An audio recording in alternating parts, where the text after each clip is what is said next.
Okay, thank you very much. Good to be with you all. We're in a very critical phase of our war against the coronavirus.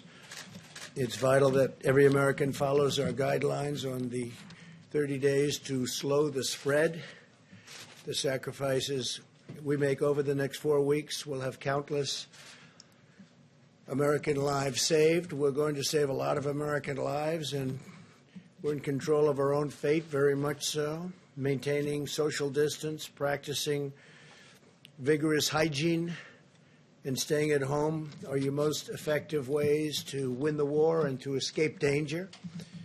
While you're fighting this battle from home, we're working with the best scientists, doctors, and researchers anywhere in the world. We're racing to develop new ways to protect against the virus, as well as therapies, treatments, and ultimately a vaccine, and we're making a lot of progress. I think medically a lot of progress.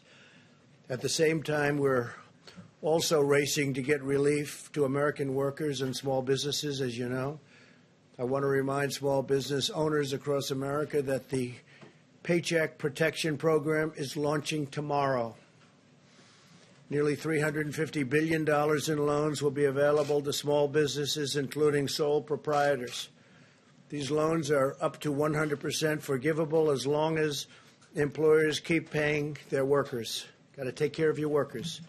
Furthermore, we want Social Security beneficiaries to know that if they are typically not required to file a tax return, they don't have to file one in order to receive the direct cash payments that will soon be distributed to American citizens. The Treasury will deposit the money directly into the bank accounts. And don't forget, I will always protect your Social Security, your Medicare, and your Medicaid. We're protecting Social Security, Medicare, and Medicaid, and I always will. I'd like now to invite SBA Administrator Jovita Carranza, who's doing a fantastic job. She's going to be very busy in the next little while, and Secretary Steve Mnuchin to say a few words about these vital initiatives, and then we'll get on to the attack of the virus itself. And please, if I might, Steve and Jovita. Thank you. Thank you, Mr. President. And Mr. Vice President, Secretary Mnuchin, Ivanka Trump, and all who I have been working closely with in this effort. Small business is the backbone of the American economy, and the President has put the nation's 30 million small businesses front and center in the response effort, and we are working hard to get money to them quickly. This is an unprecedented effort by this administration to support small businesses, and we know that there will be challenges in the process. Secretary Mnuchin and I are working in tandem to ensure that feedback from our partners is being heard and implemented. The private and public sector must work closely together to ensure that small businesses and their workers across the country are put first. This administration believes wholeheartedly that if you are a small business, you are a critical part of the economic fabric of this country, and your viability is critical to the economic well-being of your employees. At SBA, we are working around the clock to support small businesses, ensuring that we are prioritizing emergency capital for small businesses that are suffering economic harm as a result of this unprecedented situation. This relief will help stabilize the small business sector by providing businesses with the financial resources they need to keep their workers employed and keep up with their day-to-day operating expenses. Today, I want to ensure that small businesses all over the country know about the Paycheck Protection Program and how they can benefit from this. Simply put, the Paycheck Protection Program is to help keep employees on payroll and small businesses open. SBA will forgive the portion of the loan that is used toward job retention and certain other expenses. We are working closely with lenders so that businesses can go directly to their local lenders. Paycheck Protection Program is in addition to substantial work that the SBA has and will continue to do to help small businesses, including providing advances on SBA disaster loans and forgiving existing SBA loan payments over the next 6 months. Additional details on these critically important programs can be found at sba.gov, and we will be updating these resources regularly. Our hearts go out to those affected by this terrible virus. Our communities around the country are stepping up, and we will get through this together. At SBA, we know that every phone call, email, or application submitted has a small business owner, their employees, and the communities they support are on the other side. Our most important objective is to allow small businesses to keep their employees on board and keep their businesses viable through this unprecedented disruption. I want to reiterate the importance of patience in this process as we work together to ensure that businesses are able to access needed credit. We will continue working around the clock as we've done with our federal and private sector partners, expanding capacity and working to make our systems as robust as possible to meet the needs. Thank you, Mr. President. Thank you, Mr. President. Thank you, Mr. Vice President. Thank you, Jovita. Mr. President, you've made clear to us we now need to execute. We need to get money to small business and American workers, and that's what we're doing. The SBA and Treasury committed to get this program up and running tomorrow, and when Jovita says people working around the clock, we had both teams working till 4 o'clock in the morning and start working again today. We've heard feedback from lenders, community banks, regional banks, and we spent the last 24 hours making this system even easier. So this will be up and running tomorrow. I encourage all small businesses that have 500 or fewer people, please contact your lenders. Any FDIC institution will be able to do this, any credit union, existing SBA lenders, and fintech lenders. You get the money, you'll get it the same day. You use this to pay your workers. Please bring your workers back to work. If you've let them go, you have 8 weeks plus overhead. This is a very important program. I'm pleased to announce we are going to raise the interest rate on these loans. And again, the interest rate is paid for as part of the program. The borrower doesn't have to pay this to 1%. We had announced it was going to be 50 basis points. We've heard from some smaller community banks that their deposit costs, even though the government's borrowing at 3 or 4 basis points, this is on average a 90-day loan. To make this attractive for community banks, we've agreed to raise the interest rate. Again, I encourage everybody, take out the Paycheck Protection Program. I'm also pleased to report the economic impact payments. I had previously said this would take us 3 weeks. I'm pleased to report that within 2 weeks, the first payments will be direct deposit into taxpayers' account. And as the President said, last night the President authorized me to say that anybody that has Social Security recipients won't need to file a new tax return, and we'll have that. If we don't have your direct deposit information, we'll be putting up a web portal so that you can put that up. It is a very large priority. The President has made clear we want to get this money quickly into your hands. I'm also pleased to report that we continue to work closely with the Federal Reserve. We're in the process of designing a new facility that we call the Main Street Lending Facility. We're also looking at facilities for state governments as well. And I'm also pleased to report the Employee Retention Credit. It's up and running. The first $10,000 of wages, you get a 50% credit. That's $5,000 per person. For everyone who's kept someone, you can immediately get that money. You can deduct it from what you owe the IRS immediately. If you don't owe us money, you'll get a refundable tax credit. So that is up and running. I'm also pleased to report we have the program up and running. We're taking applications from the airlines, from the cargo companies, and from national security companies. So thank you very much, Mr. President. Thank you, Steve. For Jovita or Steve, any questions, please? Yes. Mr. Secretary, Chase Bank sent a letter to its business clients today saying that they don't have necessary guidance from the SBA, from the Treasury Department, to be able to accept loan applications starting tomorrow. The need is clearly enormous, but at least one major bank says they're not fully empowered yet to be able to help there? Well, I spoke to all the CEOs yesterday. I had a conference call with them. We got very good input from them on what they needed. As I said, people were working till 4 o'clock. I believe we just put up the Federal Register with the new guidelines for lenders. I've been assured that the banks will be in the process starting tomorrow. Now, again, it's going to take a little bit of time, but we committed that this will be available tomorrow, and I encourage all companies, go to SBA.com, go to Treasury.gov. You can see the information you need immediately. Just to follow up with the small business owners, a number of them saying that they were on that conference call and that there's a tremendous power struggle going on between the Treasury and SBA, and that it's over process and forms is what they tell me, and that lenders are actually opting out because they can't make enough money to even service the loans. So how are you going to make sure these small business owners get the capital they need to survive right now? Well, first of all, I can assure you, Jovita's here. Jovita used to work for me as the treasurer. There's no power struggle. Jovita and our team, as I said, worked together till 4 o'clock in the morning, started working at 7 o'clock again.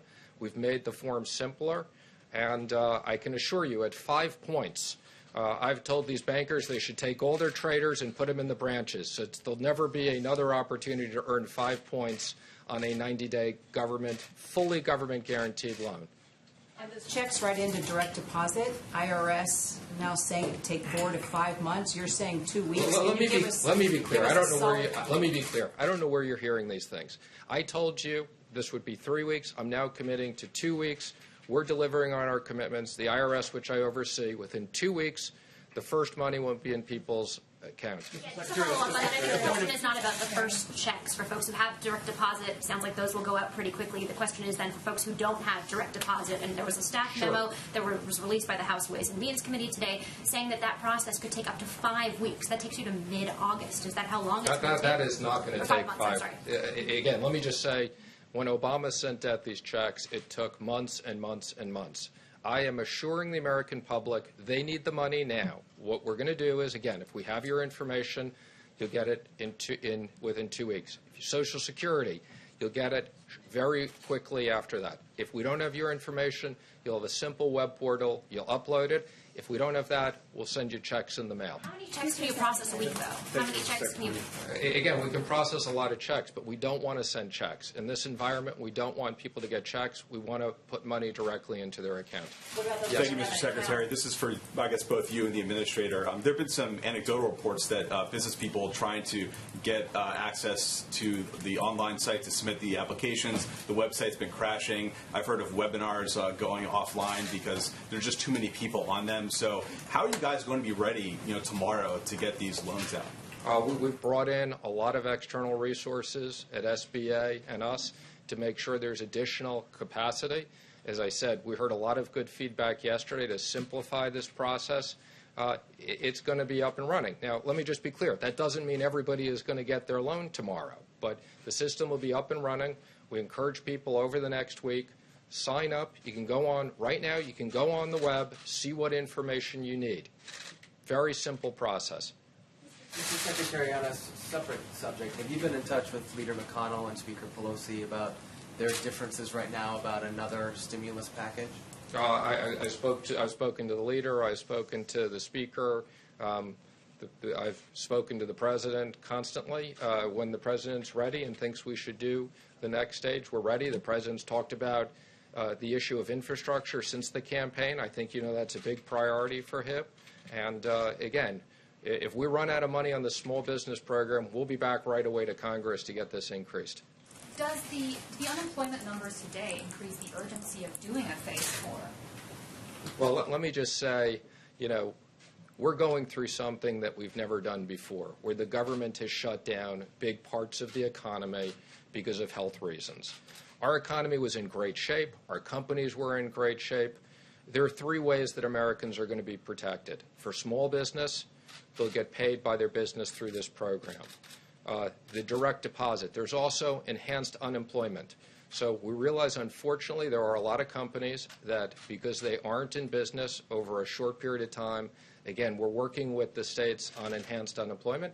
And as soon as the medical professionals and the president give the all clear, we're going to have a ton of liquidity. We have about $6 trillion This has never been done between us and the Fed to put into the economy to support American workers and American business. Secretary, in addition to the jobless numbers we saw today, Phase 3 was signed before the social distancing guidelines were extended for another month. So what additional relief are you going to give to Americans as they stay out of work for all these extra weeks? I mean, what are you waiting for?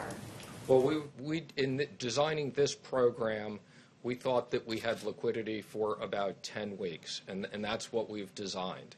And again, I think the President's been very clear. If we need to go back to Congress to support the American economy and American workers, we will be doing that. Mr. Secretary. Secretary Mnuchin, House Speaker Nancy Pelosi has formed a select committee to oversee the distribution of recovery funds, and she says she wants to make sure that those funds are wisely and efficiently spent. Do you think that select committee is something that's necessary? I don't. I mean, you know, both parties wanted us to have oversight, wanted us to have transparency. We have full transparency. We have a oversight committee that the Speaker gets to pick someone, the leader gets to pick someone. I believe there's 5 people on it. And again, that committee will review the money that we're spending. And again, we support full transparency. Taxpayers should understand how we're going to support this economy and jobs. Mr. Secretary, Senator Murkowski has asked you to consider providing loans to energy companies under the CARES Act, the Phase 3 bill. What are your thoughts on that? Would you consider providing those loans to energy companies? So thank you, and let me clarify. I have very limited ability to do direct loans out of the Treasury. I can do them for passenger airlines, cargo airlines, contractors, and national security companies. Outside of that, we work with the Federal Reserve to create broad-based lending facilities, which we will do. So our expectation is the energy companies, like all our other companies, will be able to participate in broad-based facilities, whether it's the corporate facility or whether it's the Main Street facility, but not direct lending out of the Treasury. A question for clarity about the direct payments to Americans. For those folks who don't have bank accounts, who don't have direct deposit information on file with the IRS, how long would they have to wait for their check? Well, for people who don't have direct deposit, again, we'll have an easy way they put it up. We can, on a rolling basis, I think, within a couple of days when they give it to us, we'll send the money out. We do realize there are people who are underbanked. And again, we're working with all the digital companies, prepaid debit cards. We're working with all of them to make sure we have a process that every American gets their money quickly. This money does people no good if it shows up in 4 months, and we will deliver on that promise. So quickly is a matter of weeks then, perhaps, not months. Quickly is a matter of weeks and not months. That's correct. Would you consider a moratorium on... Go ahead. Mr. Secretary, one area where you can make direct loans is to the airlines. How much do you expect that the Treasury Department and the federal government will be involved in overseeing the operations of airlines as it pertains to which routes get cut back, how much they operate, what they do about their employees, and the like? So there are very strict requirements that's built into the bill. Again, this was a bipartisan requirement. One, anything we do with the airlines, they have to maintain substantially all of their employees. So again, any money that we provide them will go to pay their employees. We're going to be working with the Secretary of Transportation. There are requirements to maintain certain routes. So again, we have a very clear process. We've hired 3 outside advisors, will be financial advisors, and 3 law firms. Will be releasing that information shortly. And I want to thank them. They're all working for basically very, very little money. They couldn't work for free, so they've agreed to basically work for what they would sign up to work for charitable organizations. So again, no big fees to bankers. We've got a great team of 3 lawyers and 3 financial advisors that will assist us. Mr. Secretary, just to follow up on that, will you give us a list of the names of those people who are advising you when you release the information? Of course we will. We'll give you the names as well as the contracts. Do you have names right now other than BlackRock? So again, I'm happy to announce it. We have the PJT Partners, is going to do the passenger airlines. Moelis & Company is going to do the cargo and contractors, and Perella Weinberg will handle the national security. And there'll be 3 law firms which we'll announce shortly that will be working in each one of those sectors. And again, let me just be clear. We need to get this done quickly. The airlines need money. We're going to work very closely with the Department of Transportation, and get this done quickly. We've actually already received contracts from a lot of the people. Again, there's guidance up on the web. Full transparency, we've asked for applications. Secretary, on the airline issue again, Speaker Pelosi and others have said that the government taking stakes in those airlines should not be a condition for the federal government to provide payroll support specifically. What's your response to that? I spoke to the Speaker last night about that. This was something that was highly negotiated between the Republicans and the Democrats. The President was personally involved in this. He was on the phone with us many times. Mitch McConnell, Mark Meadows, senators on both sides. There is a specific line in the bill that says that the Secretary, meaning me, will determine proper compensation. So this is not a bailout for the airlines. And I will be working, once we get our advice from our financial advisors, we get the applications from the airlines, I'll be working very closely with the President, and we'll make sure that we strike the right balance, not a bailout, taxpayers get compensated, but these airlines, these are national security issues. We want to keep our airlines intact. Mr. Secretary, just more broadly, perhaps for the administrator, if not for you as well, some small businesses, restaurant owners, for example, are finding that laying off their employees so that they can start collecting unemployment is better both for them as business owners and for their workers. What incentives do they have right now to keep their employees on the payroll if no one's coming into their restaurant? Well, the incentive that you have, and we want American business to be kept intact. The incentive is these are loans that turn into grants. So if you're a business owner and you're a restaurant, you can hire your people back. You get money for their medical. You keep them on the medical plan. You get money for your rent. You get money for your electricity. So you're motivated. We want you to have a business that you can reopen quickly when it's appropriate. So this doesn't cost the business owners anything. You know, when people talk about, I can't imagine any American worker who had a job, is offered to keep their job, isn't going to want to have it. And let me just be clear, we've also talked about this unemployment issue. You can only get unemployment if you don't have a job. So unemployment is intended for those people that are some of the mid-size or larger businesses, and we're very sympathetic to this, that these companies can't afford. And for those people, the enhanced unemployment will be a significant benefit. But we want to make sure 50% of the American workforce is small businesses under 500 people. The President, the Vice President, the Administrator, and I want to make sure this part of the economy is ready and intact when we're ready to reopen. Question for the Administrator, if I may. Is there a certain category of small businesses that you're most concerned about? Restaurants, hair salons, things like that? That's a great question. We're concerned about every small business. There's 30 million small businesses that we're really focused on, and we're working feverishly to make sure that we can provide the available funds to them as quickly as possible. So it's 30 million small businesses, and the other businesses are being dealt with the PPP, with the Paycheck Protection. There was also the disaster, what we call it the injury or economic injury disaster loan. And then there was an advance associated with that particular program as well. So to answer your question, we're concerned about all businesses. And as the Secretary indicated, we're looking at employees being ready, not lost in this process. We want businesses to stay intact because they represent half the GDP.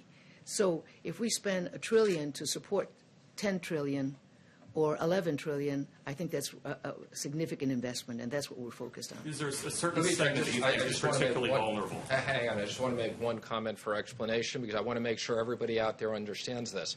If you're an independent contractor, if you're a sole proprietor, you're eligible for this as well. Now, that program won't be up and running until next week, but again, this is a very broad definition of small business. So if you're an independent plumber, if you're an independent contractor, you're covered under this program.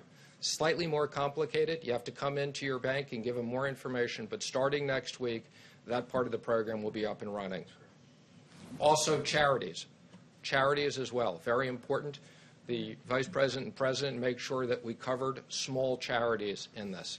Does that include churches and religious nonprofits? It does, although there are some technical issues, but yes, it does include faith organizations. Is that under that's under the SBA program? This is under the PPP, yes, the new SBA program, they are covered. Thank you all. Thank you, everybody. Thank you, Julia. Thank you, Steve. Thank you. Okay, so that begins right away, and they start handing out checks. And a lot of people are going to have their businesses built back up quickly, I hope. And we'll see. Complicated, big, small business is actually big business. So I thank them both. And please, good. We have some great gentlemen. Let me see. Great gentlemen. That's correct. Thank you very much. Today, my administration is also issuing new guidelines to protect elderly Americans who remain the most vulnerable. By now, nursing homes should have suspended the entry of all medically unnecessary personnel. Today, we're further recommending that all nursing home facilities assign the same staff to care for the same group of residents consistently to minimize any potential spread. And we're also urging facilities to designate separate areas for healthy and sick residents. And this is a practice that we probably will be recommending into the future long after the enemy is gone, this particular enemy is gone. We're also making every effort to provide relief to our great veterans. We take very good care of our veterans. At my direction, Secretary Wilkie will use any authority at his disposal to extend deadlines for benefits and to postpone debt collections. We're now conducting well over 100,000 coronavirus tests per day. It's over 100,000 tests a day. And these are accurate tests, and they're moving rapidly, which is more than any other country in the world, both in terms of the raw number and also on a per capita basis, the most. The FDA has also authorized the first coronavirus antibody test developed by Celex, a key step that will help identify people who have recovered and to understand their immune response and their immune system. Moments ago, I directed Secretary Azar and Acting Secretary Wolf to use any and all available authority under the Defense Production Act to ensure that domestic manufacturers have the supplies they need to produce ventilators for patients with severe cases of COVID-19. You know what that is, right? Become a very famous term. COVID. This action will help General Electric, Hill-Rom, Medtronic, ResMed, Royal Philips, and Vyaire Medical overcome obstacles in the supply chain that threaten the rapid production of ventilators. We have over 100,000 being built right now or soon to be started. We anticipate issuing more orders under the Defense Production Act in the very near future, in addition to the one that I've just signed against 3M for face masks. We just signed a element of the act against 3M, and hopefully they'll be able to do what they are supposed to do. Just spoke to Mary Barra of General Motors, and she said they're very soon going to be ready to start production of the ventilators. They have a lot of ventilators that they've committed to build, and they'll be starting very, very quickly. FEMA continues to deliver resources to areas most affected by the virus, including New York. On top of the 3,000 beds we're already providing to the Javits Center, the Department of Defense is adding another 48 ICU beds. Governor Cuomo has asked that this facility go, and it's a big, beautiful facility, it be converted to a COVID hospital. And we hadn't done that yet. We hadn't thought in terms of doing that, but their real demand is for that. And we had meetings on it with the task force. We had meetings with the military. And I've decided to say, yes, I'm going to do that I will be signing and agreeing to a yes answer, so that we will be doing that, and also we will be staffing it. So the federal government is doing a lot of things that wasn't anticipated that it do. This is a 2,500 and or 2,900 can easily be set up hospital built in Javits Center. And so we're going to be converting that to a COVID-19 hospital. And it's going to be staffed by the military and by the federal government. And based on the fact that I agreed to that, we had two other facilities that were likewise asking for it, and that would be in Louisiana and also in Dallas, and we'll be doing those. We spoke to the governor of Louisiana, spoke to the governor of Texas, and we've told them that we will be staffing those hospitals again above and beyond, but that's okay. We have to do that. In addition, the USNS Comfort is docked in New York to accept patients. That is a non-COVID. To date, FEMA has delivered more than 4 million N95 mask respirators. And think of that, 4 million. Don't forget, we're a secondary source. The states are doing it, and we're backing them up. But we've gotten 4 million N95 respirators, 1.8 million surgical masks, 460,000 face shields, 1.4 million gloves, and 4,400 ventilators just to the city and to the state of New York. And some of them now are being sent. I spoke with both Governor Cuomo and Mayor de Blasio a little while ago, and some of them are being sent to the city. All of America stands with the people of New York in this time of need. It's definitely a hot spot, but we have other hot spots also, and we're taking care of them very, very strongly, very powerfully. We have the finest people in the world in those locations, and I think the federal government has not only acted early, but acted quickly, professionally. There's no people like this. Doctors, nurses, first responders, and other healthcare providers who want to help New York at this critical time should visit website nyc.gov/help-now. nyc.gov/help-now. They need help now. They need people to help them. We have great facilities, and we've built some brand new facilities, big ones, but we need help. We need help for professional people. So if you're in an area that isn't so affected, and you're a doctor, a nurse, a healthcare worker, please get to that website, and we would really appreciate your help. New York City needs it. Louisiana, by the way, needs it. Michigan needs it. Whatever you can do, those are very strong hotspots. They need help. In recent weeks, as the virus has spread and economic hardship has followed, we have seen Americans unite with incredible selflessness and compassion. I want to remind everyone here in our nation's capital, especially in Congress, that this is not the time for politics, endless partisan investigations. Here we go again. Have already done extraordinary damage to our country in recent years. You see what happens. It's witch hunt after witch hunt after witch hunt. And in the end, the people doing the witch hunt have been losing, and they've been losing by a lot. And it's not any time for witch hunts. It's time to get this enemy defeated. Conducting these partisan investigations in the middle of a pandemic is a really big waste of vital resources, time, attention, and we want to fight for American lives, not waste time and build up my poll numbers, because that's all they're doing, because everyone knows it's ridiculous. So we want to focus on the people of this country, even the people of the world. We're going to be able to help them, because right now, as an example, we're building so many ventilators, very, very hard to build, but we're building thousands of them. And a lot of them will be coming at a time when we won't need them as badly, because it takes time, very complex, very expensive, and we'll be able to help outside of our country. We think we'll be able to help. That's something that you cannot easily produce. As citizens, we're linked together by the shared bonds of national love, loyalty, and affection. There's no earthly force more powerful than the patriotic pride that stirs in our hearts, and that is so true.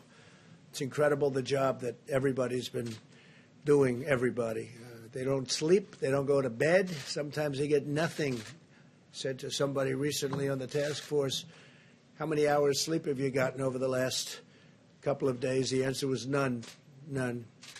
In one Massachusetts neighborhood, citizens come out of their homes each night at 8 o'clock from their porches, and they sing God Bless America. Others have joined in, spreading from house to house, down one street up to the next, until their little town with a spirit of patriotism and reminding all Americans that we're all in this together. We'll fight together, and we will win together. We're going to win this. Now, what I'd like to do is I'm going to step out. We have a meeting on this subject, and I'm going to step out just for a few moments. I'll be right back. We'll answer some questions. But you have some very hardworking people who have done an incredible job, led by Vice President Mike Pence, head of the task force. And then Jared Kushner is going to say a few words, and Admiral Polovchek, Peter Navarro, Dr. Birx, and myself. I'll be right back.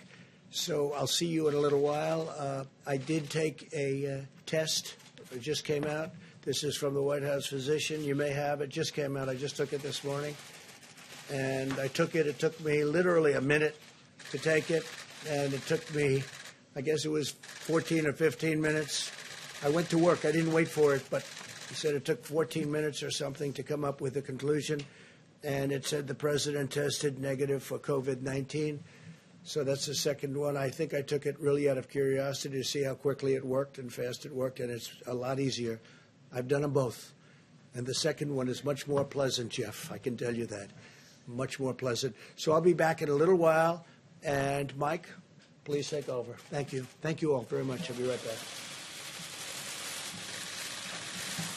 Thank you, Mr. President. The White House Coronavirus Task Force met today, but earlier in the day, the President convened all the key elements of our supply chain team in the Oval Office for an update on the progress that we have been making, working literally around the clock to make sure that our healthcare workers, the people on the front lines, have the personal protective equipment and also the ventilators to be able to meet this moment. And today you're going to hear from the people that are literally working each and every day to make that happen. Dr. Deborah Birx is also with us. She'll reflect in a few moments on the progress that we're making, analyzing the data. Each and every day we're looking county by county, state by state, consulting with governors and local health officials. At the present moment, more than 1.3 million tests have been performed, and as you all are aware, some 236,000 Americans have tested positive for the coronavirus, with now the losses over 5,000 Americans, and our hearts are with their families. Beyond that, we have been focusing not just on ensuring the testing is occurring, but that the supplies are flowing. As the President just announced, he made a decision today to deploy thousands of N95 masks directly to New York City's public hospitals, and our team will speak about that in just a moment. And also, the President took the unprecedented step to direct the Department of Defense to use military healthcare personnel to operate all COVID facilities at the Javits Center in New York, at the Convention Center in New Orleans, and at the Convention Center in Dallas. We informed each of the governors of those states today that at their request we were making those military medical personnel available to operate in all COVID facility. But we would emphasize to people in that community who believe you've been impacted or have contracted the coronavirus, contact your local health care provider. We anticipate in the New York area that your local health care provider will make the decision whether you are transferred to the Javits Center, and in all cases simply look to the guidance of your local governors about how best to receive the care that every American is entitled to have. Beyond that, let me say that we have been working through FEMA's acquisition process not only to deploy but to gather up personal protective equipment. And in just a few moments, you will hear from Admiral John Polovchek about the extraordinary progress that we have made in deploying not just the strategic national stockpile, but also in identifying on the commercial marketplace around America and around the world literally millions of N95 masks, surgical gowns, gloves, protective equipment. And at this point, we've distributed some 7,600 ventilators. And you'll hear today specifically about the states that have received those ventilators. This team has truly acted in an inspiring way and literally is working with dozens and dozens of people at the FEMA Stabilization Task Force to make sure that we are leaving no stone unturned to find the supplies we need. Let me also say today you're going to hear from Jared Kushner, senior advisor to the President of the United States, but someone that the White House Coronavirus Task Force directed to work with FEMA on supply chain issues. And in recent weeks, he's been leading a working group in conjunction with FEMA that literally has identified millions of medical supplies around the nation and around the world, and we're grateful for his efforts and his leadership. Finally, you'll hear from Peter Navarro, who will explain the action the President took today using the Defense Production Act. But as you hear details today about medical supplies that have been distributed, those that have been purchased, those that we're making available, ventilators distributed to hospitals, and those that are available, let me just remind every American that you can make a difference in ensuring that every patient has the treatment that they deserve, every healthcare provider, every doctor and nurse's assistant has the protective gear to provide the care that you would want your family to have by putting into practice the President's 30 days to slow the spread. I mean, we want you to take to heart the President's coronavirus guidelines for America. First, to protect your own health, to protect the health of your family, to protect the health of your community. We know so many people are asymptomatic, and people that literally don't know they have the coronavirus but have the ability to infect others. We want you to put these guidelines into practice: social distancing, using a drive-thru at a restaurant, washing your hands on a regular basis.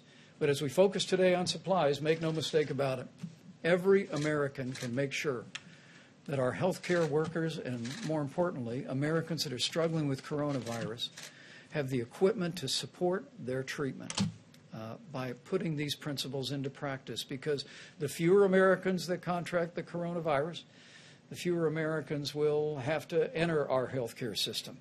And that'll continue to preserve the capacity in our healthcare economy. So we thank the millions of Americans who've responded in the first 2 days of 30 days to slow the spread. And I'm just absolutely confident that in the days ahead, every American's going to do their part for your health, your family's health, the health of your community, and to ensure the strength and vitality of the greatest healthcare system in the world.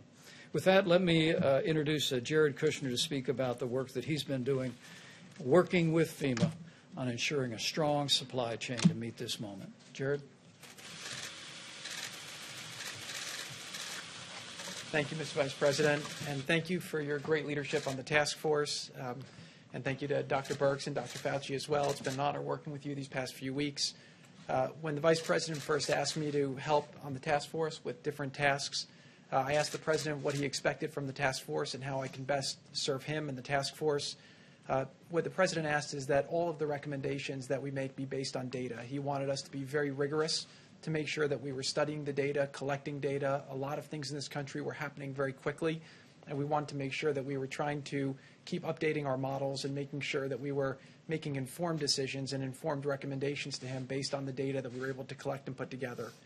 The President wanted to make sure that we had the best people doing the best jobs and making sure that we had the right people focused on all of the things that needed to happen to make sure that we can deliver in these unusual times for the American people. The President also instructed me to make sure that I break down every barrier needed to make sure that the teams can succeed. This is an effort where the government is doing things that the government doesn't normally do. We're stretching, we're acting very quickly, and the President wants to make sure that the White House is fully behind the different people running the different lines of effort to make sure that we get everything done in a speed that the President demands. The President also wanted us to make sure we think outside the box, make sure we're finding all the best thinkers in the country, making sure we're getting all the best ideas, and that we're doing everything possible to make sure that we can keep Americans safe and make sure we bring a quick end to this in the best way possible and balance all the different aspects that need to be thought of while we do this. This truly is a historic challenge. We have not seen something like this in a very, very long time, but I am very confident that by bringing innovative solutions to these hard problems, we will make progress. Today, we were briefing the President earlier. He asked me to come out and talk a little bit about what we've been doing on the supply chain task force, which Admiral Plevchuk has been leading.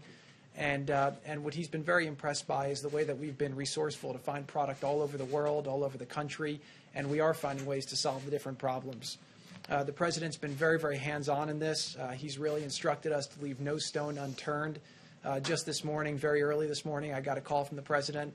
He told me he was hearing from friends of his in New York that the New York public hospital system was running low on critical supply. He instructed me this morning. I called Dr.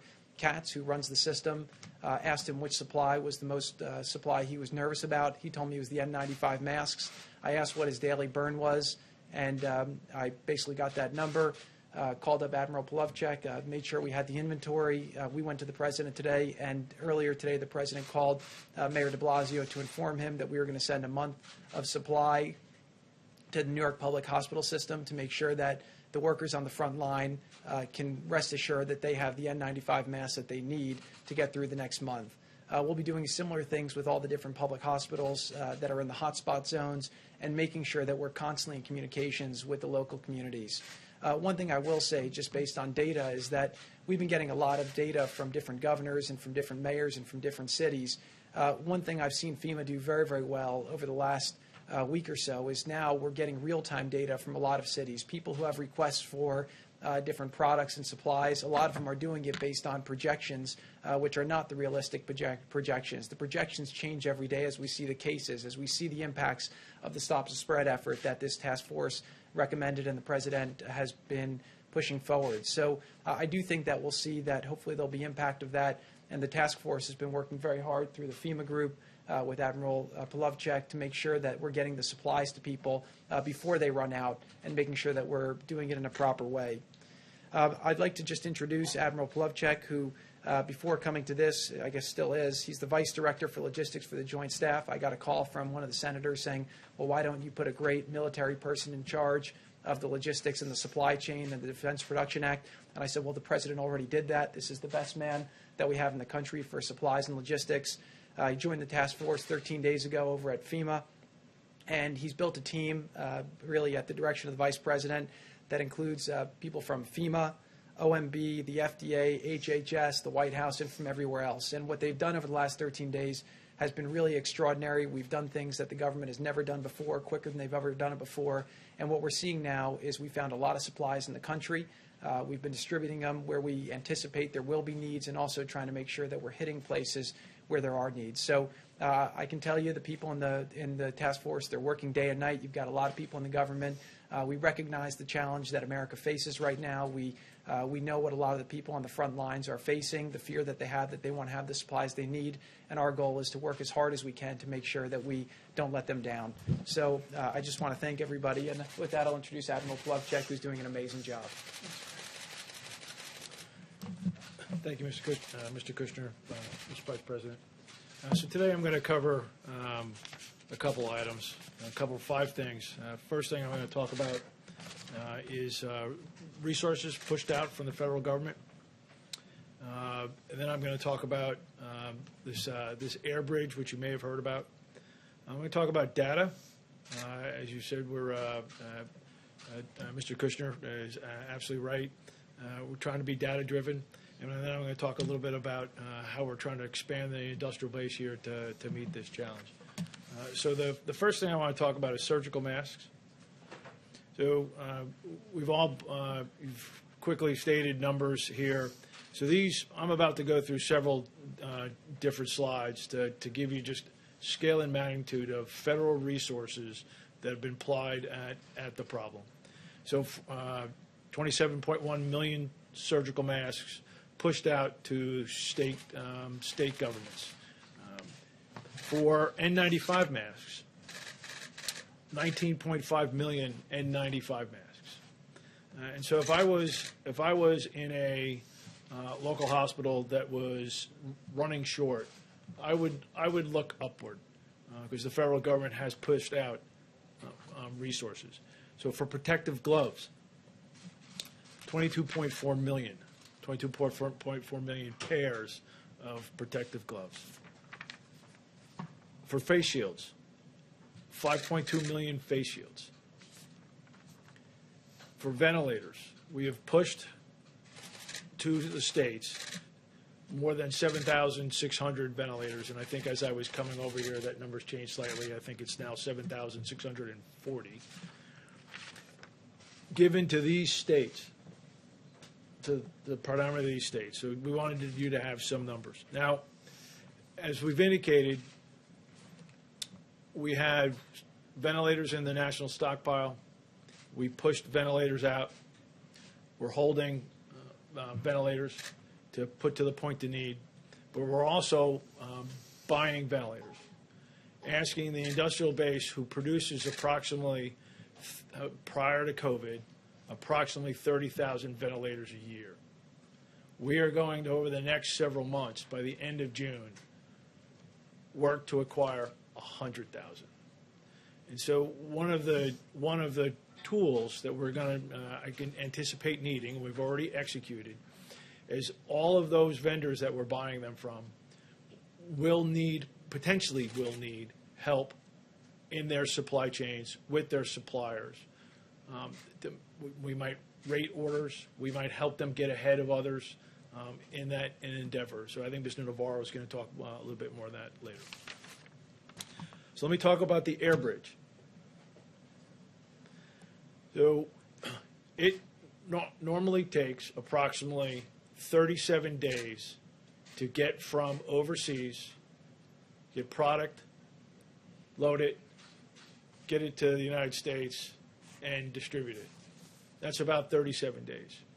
So to prime the pump, so to speak, we have lined on an air bridge to get product here faster, working with our major suppliers as they work to fill orders to get more to healthcare workers now. We are working to align transportation to product. Now, one of the things we're also doing is the team that works for me are scouring the globe and finding pockets of personal protective equipment that might not otherwise be in the U.S. hospital supply chain. That is also going on these flights. 6 completed and a number scheduled. 28 flights scheduled here in the near future. We are working towards, some days we'll have 1 flight, some days there might be 2 flights, multiple flights over the next coming days. These 28 are, as far as I can see, out to a couple of weeks. Then again, matching product, 2 flights to create volume in the supply chain here faster than the 37 days. I'm just going to leave that up as I talk about a few other items. So let's talk about New York City and the public health hospitals. I believe they're called New York City Health and Hospitals. President directed, as I speak, there are pallets being formed, truck being loaded. I gave an address in New York City here an hour or 2 ago, and one of our distributors is making that happen, and that delivery will happen tomorrow. On the data front, this is almost unprecedented. This is a commercial supply chain with 6 to 7 major distributors of health equipment. We brought them all in, and we said we need to make informed decisions, and we are going to help make informed allocation decisions. So within a matter of days, feeding from their business systems, their enterprise resource-like systems, I brought on board a tool, a supply chain tower, that the DoD was using to manage a supply chain for a very complex weapon system. Their data goes into a data lake. We have a tool to be able to use their data and see it. I can tell what product is coming in, what their orders are, what they're filling, what they're not filling, and see the volume in the supply chain and understand what they're doing down to the county level. We're working to get it potentially down to the hospital level. So this 200 and some odd N95 respirators, we took a look in there in the supply chain, and we said we have the volume to go do that. I called the distributor, and they're making that happen. We anticipate, as the hotspots around the country, we anticipate these vendors at our direction helping them allocate product to the right place at the right time. So if I talk finally about expanding the industrial base. So the vice president was at Walmart the other day, who told him, I want to get in this game. How do I do that? So I got the call. We provided them specifications.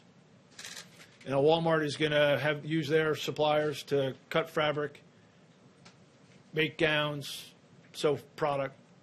But that's not always the case. We have lots of folks that want to help. I believe you will see in the coming days the use of the Defense Production Act in creative ways to help people that are not doing this today to do it. We have essentially leads. The number yesterday was 210.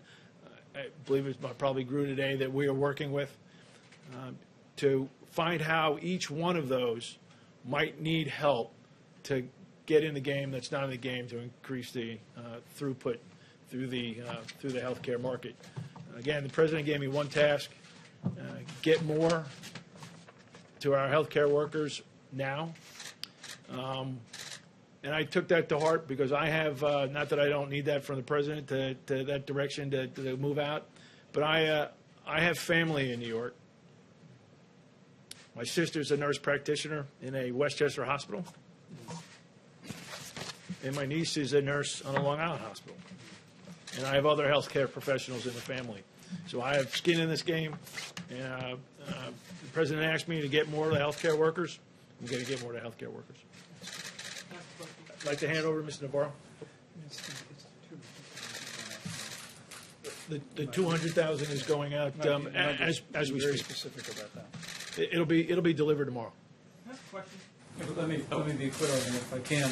What Jared announced, what the Admiral just unpacked, is that pallets are being loaded right now to send 200,000 N95 masks to New York City, to the public health hospitals. So to the public health warehouse in New York City. All the healthcare workers, help is on the way. Based on the tools and the data you have available to you, where is the logjam? Where has it been?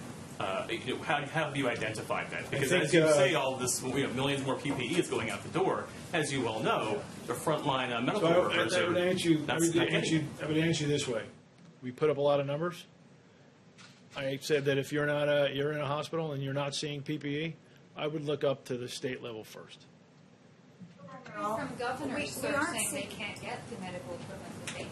And the reason for that is because, according to governors, and also by the fact that we haven't seen any numbers up there about what is going to the private sector, can you tell us what percentage of the supplies on these large cargo planes are going to private companies versus FEMA versus the states? So FEMA's 80%?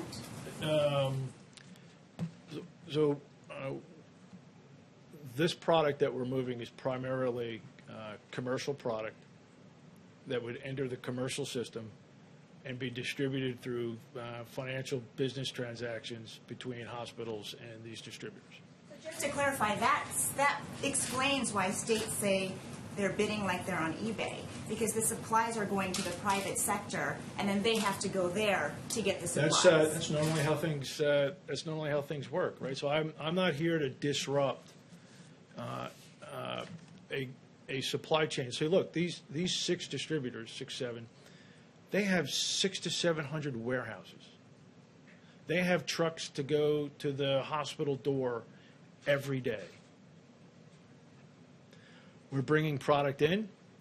They're filling orders for hospitals, nursing homes, like normal. I'm putting volume into that system. I would say that we have the data now. So we put together this data element over the last, 13 days. Get the people in, look at the problem, build this. I am now seeing truth about what's in the supply chain, and I would say that there's been some abnormal behavior. Okay? Yes, thank you, Admiral. House Oversight Committee Democrats say that FEMA officials told them that the ventilators that the government has ordered won't be ready until June, which is well after the expected peak. Will the Defense Production Act memo signed today do anything to speed that up? Yes, I will. Mr. Navarro will talk about that.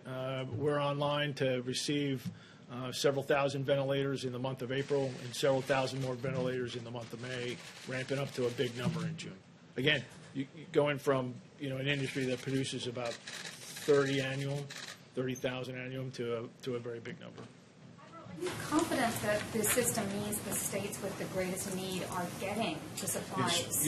Yes. So a lot of governors are saying that they can't get what they need, and different states have more pressing urgency, obviously, depending on the case. So we marry up. We're marrying up where CDC, where the demand for COVID is, to what's in the commercial system. We're providing that to the commercial system, and we are making allocations to those of most pressing need. 13 days. We now have the data. We now can make informed decisions.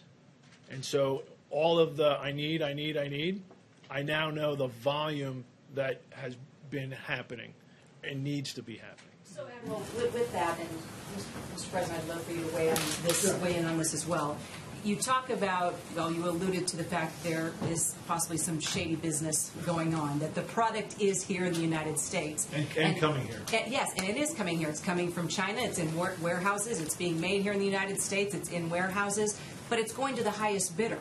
So what can be done to keep those products here in the United States, not go overseas where companies are making a lot of money, and get it distributed to the most critical places here in the U.S. I would love to hear from how's that being done, because doctors, I've talked to surgeons on a regular basis. Let me give you the bigger view of the DPA, and we'll directly address that.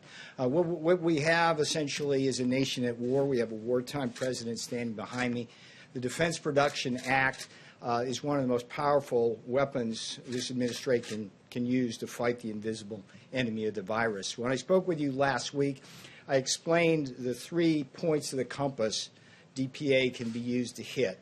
The first one is mobilization of the industrial base. This can involve things like repurposing from, say, a distiller like Pernod Ricard, from liquor to hand sanitizer. It can also involve expansion of production, which is having Honeywell, which makes N95 masks, open a new factory in Smithfield, Rhode Island. With respect to the second point of the compass, allocation of resources, we have two issues there. If you look at the manufacturer itself, what you want to make sure is that the supply chain, which can go 7 tiers deep, has enough components in that supply chain so we can actually make what we need. And then once it's made, you also want to make sure that it goes to the right people. And then the third point of the compass, which addresses what you're talking about, is basically bust them, I call it, hoarding of critical or threatened materials. So let me walk through what the President did today in terms of a strong action, what we've done, the DPA across those 3 points. The first order President Trump signed was vigorous, swift. It was the GM order, which directed GM to make ventilators in Kokomo, Indiana, in Trump time, which is to say as fast as possible. As the President mentioned, he spoke to Mary Barra today, the CEO of GM. That is moving forward at the same time as the Ford project is moving forward in Rawsonville, Michigan. And I've issued a challenge to those two companies, a la Ford versus Ferrari. This is Ford versus GM. Let's see who gets those ventilators out first. Now, the second point of the compass, which these two orders address today, is this allocation of resource issues. The ventilator companies themselves expressed concern that in this rush to build ventilators, there would be pressure on that supply chain. So what they requested that we do and the President do is to use the DPA to give this gentleman here, who's one of the strongest gentlemen in the world in terms of applying things, is to give him the ability to prioritize that supply chain for those ventilator manufacturers. And he will do things like give them what's called a DO rating in the defense procurement, which will allow them to get what they need. Now, the second order, which the President signed today, has to do with the other part of the equation, which is once they make the stuff, okay, where does it go to the right folks? And this is a 3M order. And to be frank, over the last several days, we've had some issues making sure that all of the production that 3M does around the world, enough of it is coming back here to the right places. So what's going to happen with the signing of that order in Trump time is we're going to resolve that issue with 3M probably by tomorrow close of business, because we can't afford to lose days or hours, even minutes in this crisis. Now, the third part of the compass, this third point there, this gets to the hoarding issue. The President stood up here with he's the commander-in-chief, but we have a sheriff in town, too, Attorney General Barr. And he stood up here with Attorney General Barr, and Bill Barr said, I'm going to go out and bust them. And guess what? 3 days ago, DOJ went into a warehouse in Jersey, grabbed PPE, and the beauty of that wasn't only seized, but within hours it was turned around and given to healthcare professionals in New York and New Jersey. That's a beautiful thing. That's a beautiful case of using the DPA. Now, what's going to happen tomorrow is the President's going to sign another order, which is in the works. This is interesting. There is a black market springing up, which you have described, where we're having people bid against each other. Brokers come in. They're bidding and bidding on all this different PPE. It's driving the price up. And guess what? You know where it's going? The domestic sources here are being exported. When President Trump heard about that, he said, that's not going to happen anymore under my watch. So tomorrow we're bringing that order, and what's going to do is it's going to empower Customs and Border Protection with the help of people like the Post Office and express mail consigners like UPS to basically deal with that issue. So we are going to crack down unmercifully. And I would say to the hoarders out there, the brokers who are trying to make money off the misery of people in this country or around the world, that's got to stop. And if you've got inventory, what you need to do is pick up a phone and not call somebody out around the world. You call FEMA and say, we got some stuff, we'll give it to you at a fair price, and be done with that, because that stuff has absolutely got to stop. So hang on. So that's what we're going to be looking for. And when we hear cases like this, we're going to aggressively issue order after order to crack down on it. Now, this is not my role to take a bunch of questions, but let me tell you one other thing before I leave the podium. It's a story which I'd love to share with you today, because this again illustrates one of the key principles of this president and this vice president, which is to wed the full force of the federal government with the full power of private enterprise. And just 2 days ago, we at the White House got an urgent SOS from the chief of police of the New York Police Department. And they are in a situation now, because of the strain on their resources, where personnel such as their homicide detectives were having to go on into houses and deal with COVID issues without protective gear. Now, the beauty of this president is, because of his leadership, we were able to solve that problem in 2 phone calls. 2 phone calls. The first one went to Phoebe Novakovic at General Dynamics. Phoebe, can you call Tom Kennedy at Raytheon? I need you guys to basically scoop up all the Tyvek suits you can and find any gloves you can. This president, under his leadership and the voluntary efforts and the pride and patriotism you talked about earlier, that we had 4,000 Tyvek suits delivered to the New York PD within 16 hours. That's a new record in Trump time. At the same time, a second phone call was made to Tara Engel at Pernod Ricard and Laura Lane at UPS. They were on the same phone call. And I said, Tara, Laura, we got this issue. They need hand sanitizer. Literally, within 2 hours, we had 50-gallon drums, 6,000 gallons of hand sanitizer on a UPS truck heading up to the NYPD, and it probably arrived today with a promise from Pernod that they will continue to supply the NYPD throughout the course of this crisis. So this is a beautiful thing that America is rallying to. We are becoming a stronger, more united nation, and I couldn't be more proud of this president, this administration. These guys up here are doing a heck of a job organizing the supply chain. And my promise to you is that the president is going to use that DPA to make sure that the American people, particularly our healthcare professionals, get the PPE, the medicines, everything we need. So let me stop there. I don't think it's my place here to field a bunch of questions. Good job. Thank you. Okay. What's the status of the Buy American executive order? Go ahead. Go ahead. Answer. You go ahead. Okay. Come here. One of the things that this crisis has taught us, sir, is that we are dangerously over-dependent on a global supply chain.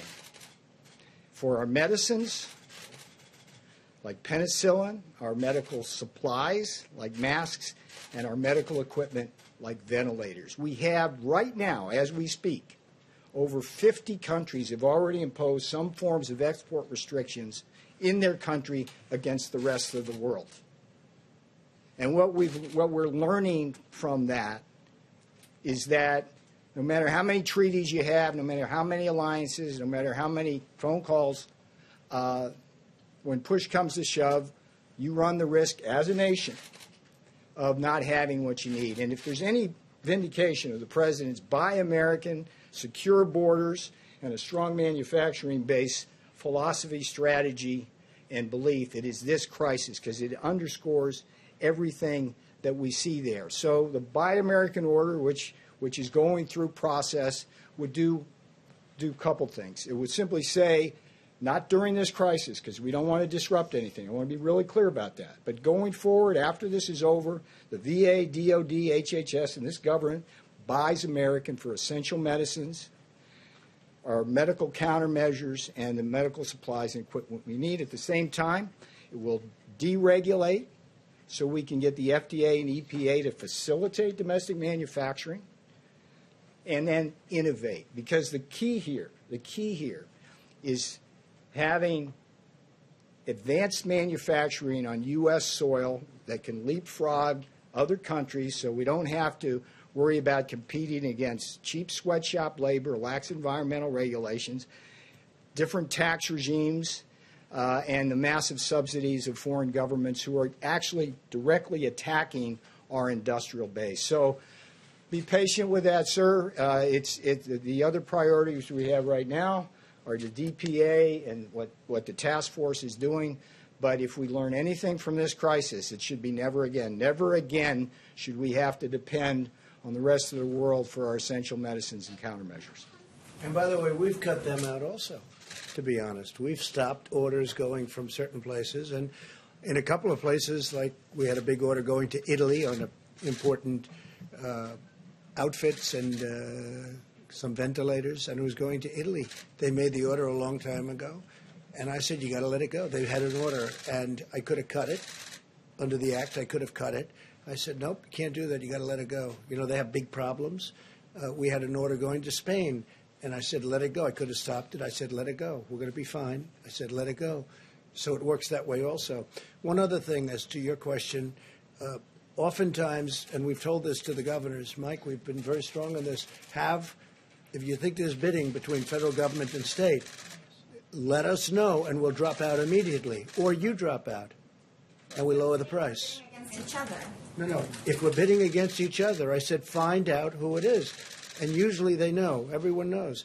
And we're notified, and we get notified, and we'll either drop out or they'll drop out. But we have another problem. There are 151 countries out there beyond the states. There are 151 countries that have this problem. And they're ordering too. It's really a mess. Now, in a little while, the hardest thing to get are the ventilators because they're, it takes a while to build them. And we have thousands of them being built right now. In a little while, they'll be worth about $5. But right now, they're very valuable. And we're going to have a lot of them being shipped. In fact, that's why General Motors called up before Mary. That's why others called up. 2 days ago, they called up that they're all in production. And they're starting to arrive in a week and a half. But there'll be a time when we're going to build stockpiles. By the way, the states should have been building their stockpile. We have almost 10,000 in our stockpile, and we've been building it, and we've been supplying it. But the states should be building. We're a backup. We're not an ordering clerk. We're a backup. And we've done an unbelievable job. Like, for instance, whoever heard of a governor calling up, "Sir, can you build us a hospital of 2,500 rooms?" And we built it. "Can you build us 4 medical centers?" We built it. "Can you deliver a ship, a hospital ship, with 1,000 rooms?" And we did it. And we did it in Los Angeles, too. We've done an unbelievable job. These people, and thousands of people behind them. But we're a backup. Ideally, those hospitals would have had all this equipment. Ideally, those states should have had all this equipment, and I think they will the next time. You know, you heard the case where thousands of ventilators could have been had at a very inexpensive price 3 years ago, and a certain state decided not to exercise that right because they wanted to build a road or they wanted to build something else because it's big money. You're talking about, I think it was $1 billion, but you're talking about a lot of money for something that may never happen. Because normally on a ventilator, other than a pandemic or an epidemic, you wouldn't need anything like this. Hospitals have 3 ventilators, big hospitals, and they get by with it. And now they want thousands. I mean, they want thousands of ventilators. You call up a governor and they'll say, "Sir, could you send us 40,000 ventilators?" Nobody has ever heard of a thing like this. So they've done some job. Let me just tell you, when Secretary Mnuchin spoke, they want you to call not .com, but SBA.gov, okay, for the application and for information. Okay, so it's SBA, small business, SBA.gov, okay, if you don't mind. Yeah, let's go, please. Thank you, sir. Thank you, Mr. President. I want to follow up from a question yesterday regarding your administration's denial of the expansion of Obamacare's special enrollment period in the wake of this pandemic. In your own words, VP Pence gave a 5-minute non-answer, but people facing this pandemic illness and even worse, most experts say that having health care is critical to our nation's health and financial well-being. Can you assure Americans tonight that you will reopen Obamacare marketplace so that they can be covered in this time of combined health we're doing and better than that. financial Yeah, crisis? no, I understand the question, and we're doing better than that. We're going to try and get a cash payment to the people, and we're working out the mechanics of that with legislature. So we're going to try and get them a cash payment because just opening it up doesn't help as much. So we're going to work it out. So we're going to try and get for that certain group of people, it's a certain group of people, a cash payment. Go ahead. I really want to ask you about masks, but I also just wanted to follow up on a couple of hanging threads there. Just the question earlier about the bidding. What happens, though, when states are bidding against each other on those markets? Well, they have that, and they have to work that out. What they should do is they should have, long before this pandemic arrived, they should have been on the open market just buying. There was no competition. You could have made a great price. The states have to stock up. It's like one of those things. They waited. They didn't want to spend the money because they thought this would never happen. And their shelves, in some cases, were bare. And by the way, in some cases, they weren't. They were beautifully serviced. They did a good job. But in some cases, their shelves were bare. So the best thing they can do is when times become normalized, and they will, hopefully soon. And actually, you're going to have a lot of excess material because so much is being done right now in terms of protective gear, protective outfits. A lot's being done. It's going to be, within 6 months, it's going to be sold for the right price. They got to stack up for the next time. But we are doing that, and the Admiral has done a fantastic job. Senator Schumer wrote a letter today, and he says, you should put a military man in charge. I said, well, Chuck, if you knew a little bit more, we have one of the most highly respected people in the military, the Admiral. This is what he does, too, very professionally. And he's in charge, but Chuck didn't know that. Okay, Jeff first. Mr. President, you tweeted this morning about your call with Saudi Arabians, MBS. Yeah. We've had some people say that the figures that you cited between 10 million and 15 million barrels per day is not what they're agreeing to. Can you be more specific about what? I don't know what they're agreeing to. I think they might agree to more than that. Look, Russia. Did he tell you that, sir? Russia, yeah, he did say that actually. Russia talked about 10 million barrels. Russia and Saudi Arabia are fighting over this, and as everybody knows, it's really killing an industry, hurting Russia badly, hurting Saudi Arabia badly. I said, this is an easy one. It should be an easy one. And it may be 10, and it may be more than that. I was actually told it may be 10, as I told somebody before. It may be 10, and it may be more than that. Maybe it's 15. Maybe it goes up to 15. Could be as high as 15. And, there's a tremendous oversupply right now. That industry was oversupplied before the virus. And when the virus came along, they lost 35-40% of the world. And there's an unbelievable, you can't get a ship now. Every ship is loaded to the gills, sitting out someplace in the ocean. They're storage tanks. They're not even ships. They're storage tanks. So it would be great for Russia. It would be great for Saudi Arabia. I hope they make that deal, but that's what they told me. They said I think it'll be hopefully soon. I think hopefully they'll announce something soon. Now, can a deal be broken? Can something happen where it doesn't happen? I guess. In which case there's another alternative. But I'd rather not see that other alternative. I hope they can make a deal. I think they both want to make a deal. And they're both smart. They love their countries. They want to make a deal. It's good. But it's also good for the world if they do, because you save an industry. Yeah, please. Go ahead. Go ahead, in the back. What do you mean by cash payments?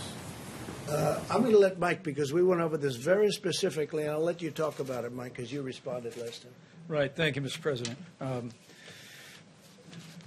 As I said yesterday, the President's put a priority on ensuring that no American has to worry about the cost of coronavirus testing, and we've been working every day to make sure that Americans don't have to worry about the cost of treatment.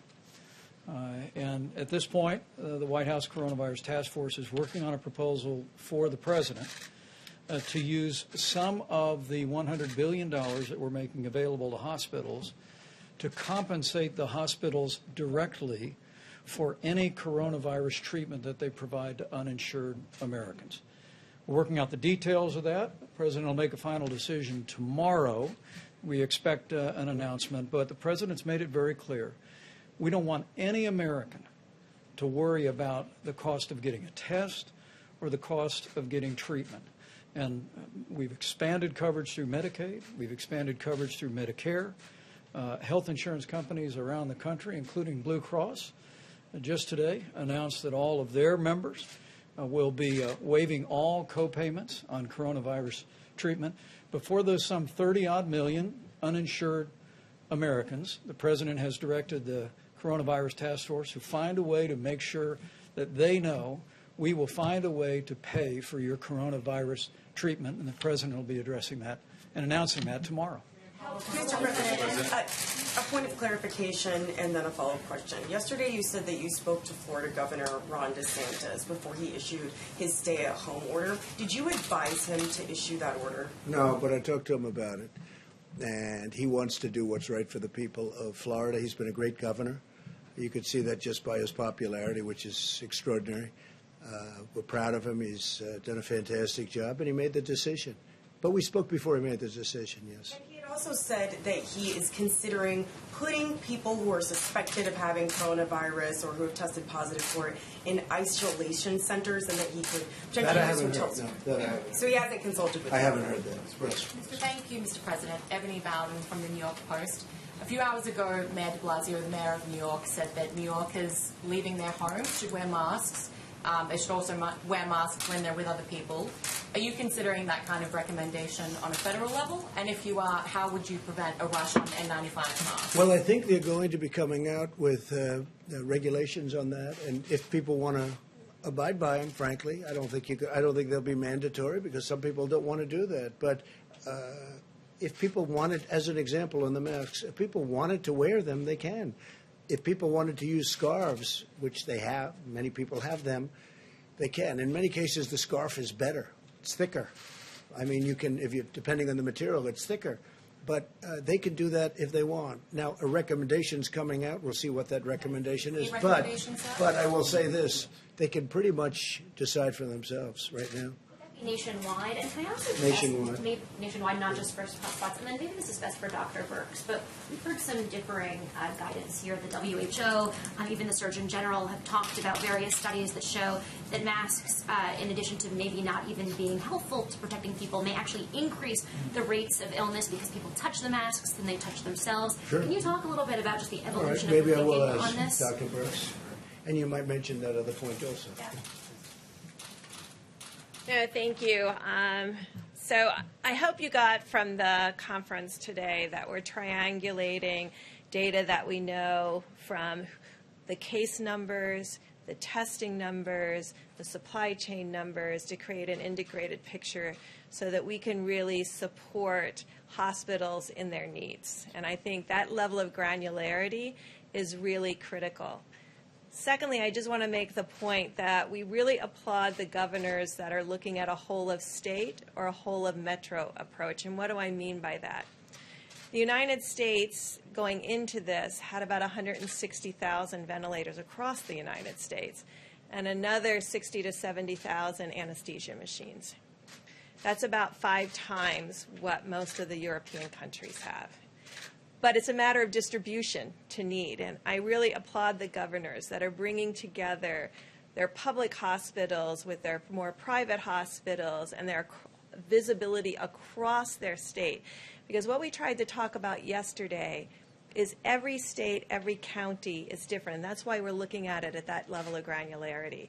And as we move through this epidemic, the needs need to be very tailored to those counties and, frankly, those hospitals. I mean, there's a reason why the President and Mr. Kushner have been very much involved in finding out what the public hospitals need. Why is that? Because the public hospitals sometimes have the weakest supply chain because they're often sometimes not as attractive to private sector distributors, or they may be too busy caring for the needs of patients to be really on top of their order forms and their supply chains. So really listening to the community that's at the front of this fight and getting feedback from those specific communities, no matter where they are, and listening to the frontline healthcare workers, because it's their reality that is important to all of us, whether you're the mayor or the governor or the federal government. And if they're saying they need something, we have to work together to supply that. And so that's what you're seeing with this triangulation.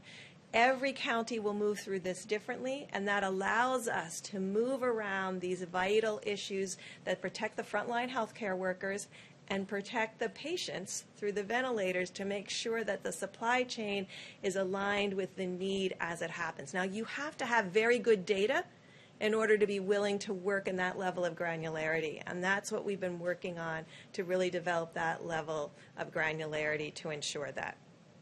So I just wanted to say one other thing about testing, just to give you the bottom line data of what we're seeing. We appreciate the groups who are reporting. Not everyone is reporting yet. And this is part of us trying to understand at a very granular level. We do have 2 states that do have 35% positives, and that's New York and New Jersey. So that confirms very clearly that that's a very clear and important hot zone. Louisiana, though, has 26% of their tests are positive. Michigan, Connecticut, Indiana, Georgia, Illinois, so that should tell you where the next hotspots are coming, are at 15% test positive, and then Colorado, D.C., Rhode Island, and Massachusetts are at 13%. There's a significant number of states still under 10%, every one that I didn't discuss. California and Washington remain steady at an 8% rate. So what we're seeing finally is testing improving, more testing being done, still a high level of negatives in states without hotspots, allowing them to do more of this surveillance and containment. And then prioritizing this new rapid test kit to those areas that may not have the same amount of access to the Indian health services and to the public health institutions and the public health and state labs so that they can use that and start forward leaning into surveillance. Now, we know that our people waiting for tests, and they're waiting for tests because when these areas became when they got onto the logarithmic curve, we prioritize people whose decisions, where the test decision would make it critical for their care. And so we prioritized hospitals, and we prioritized nurses and doctors and frontline workers. So that means if you went through a drive-through or you went through your doctor, you could have that delay. So the masks. So what I tried to give you is how we're using data in a very granular way. And so there's experiential data. When you look at communities that have oftentimes utilized masks in general for personal protection from when they particularly are themselves sick and have used their mask in public. And we've looked at the rate of this COVID-19 in those populations. And then we're looking at the scientific evidence to bring those two pieces together. Let me just say one thing, though. The most important thing is the social distancing and washing your hands.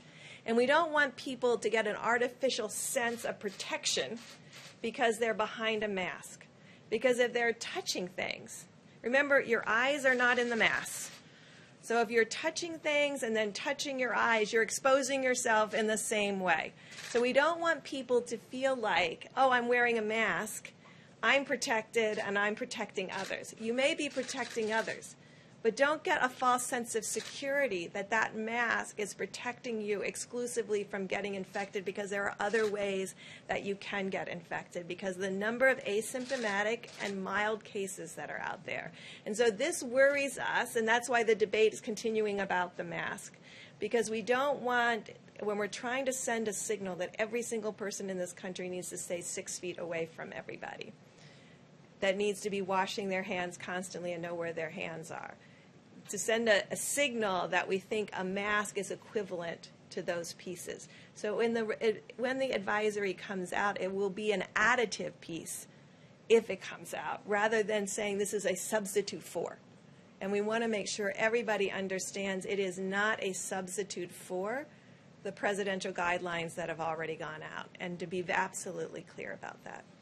Quick question about the test. Dr. Burks, there's a lot of evidence we're seeing that experts are saying that a high number of these tests could be producing false negatives. So, of the Roche and Abbott tests? That as many as 1 in 3 tests might be providing false negatives. I was wondering maybe you could explain. That would almost be impossible with having 35% positives. If that was true, you would have 100% positive or 66% positive. So what I can tell you is the number of positive tests is tracking very closely with the number of cases diagnosed. So I will look into that. I look at the Roche and Abbott numbers every night. They're trending exactly in the same way. And that's important when you're validating data, to really validate, does this same site, in other words, I'm looking between testing sites to see, are there consistencies? Is there an anomaly? To make sure for what you just very specifically asked. So I will go back and look at it more carefully. I haven't seen that kind of anomaly. This same platform is being used across the country, and that's a range from what I reported, 3% positivity up to 35% positivity. And that range reflects also what we're seeing with the hot spots and the number of cases. And frankly, I mean, we hate to talk about it, but it also tracks with the hospitalizations independent of diagnosis and the mortality that we're seeing. So all of those pieces validate together. That people might be getting a false sense of security, or that we might not be seeing all of the data here on who has it. Well, I'm telling you, I'm still missing 50% of the data from reporting. I have 660 tests reported in. We've done 1.3 million. So there is, and it could be those sites. So we do need to see, the bill said you need to report. We're still not receiving 100% of the tests. First, with regard to the test, the president's sample collection took 1 minute. Results were reported back in 15 minutes. I realize you're the president of the United States, but when will everyone get to take a test that works that quickly and you get results that quickly? So these are new tests, and we have prioritized the groups that we think have the least access to testing now. And who do we mean by that?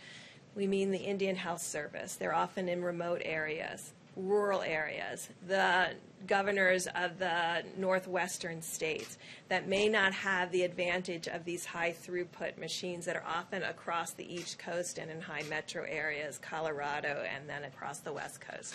So we've prioritized the presidential 15-minute test to the Indian Health Services and public health labs so that they can support nursing home testing and other areas where we think surveillance is absolutely key. So at this moment, they're prioritized in that way.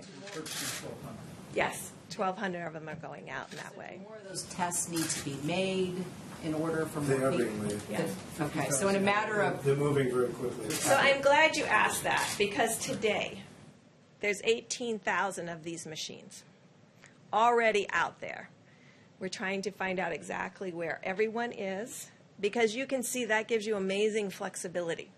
Because if people would allow it to be loaned to a state that's in a hot spot or a state where you want to do additional surveillance, 18,000 tests, 18,000 machines is a huge amount. And it really gets to your very question about how we can prioritize what we have at the same time we're moving out what is new.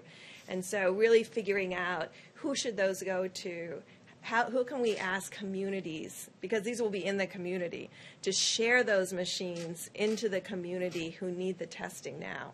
And I think that's really an incredible question that really needs to be answered over the next 24 hours. A point of clarity about the face covering guidance. You said it's still a point of debate. You said to use the phrase "the guidance" if it comes out. Is the guidance coming out, and when? Yes. And when, sir? In the days ahead, we're currently working through the task force, taking the consultation advice, CDC, our top health experts, and we'll be bringing forward the guidance from the CDC in the next several days. Just remember, it's not a substitute for everything that we're asking people to do. And just to everybody out there across the country, when we say no gatherings of 10, we're looking at, we wanted to be clear, if you have a family of 10, we don't want you to be split up. But we don't expect people to be having dinner parties, cocktail parties. I mean, I know you've seen the slope in the United States versus the slope in Italy. And we have to change that slope. We have to change the logarithmic curve that we're on. We see country after country having done that. What it means in the United States is not everyone is doing it. So we're only as strong as every community, every county, every state, every American following the guidelines to a T. And I can tell by the curve, and as it is today, that not every American is following it. And so this is really a call to action. We see Spain, we see Italy, we see France, we see Germany, when we see others beginning to bend their curves. We can bend ours, but it means everybody has to take that same responsibility as Americans. Mr. President, Mr. President, can I have a quick follow-up on oil, please?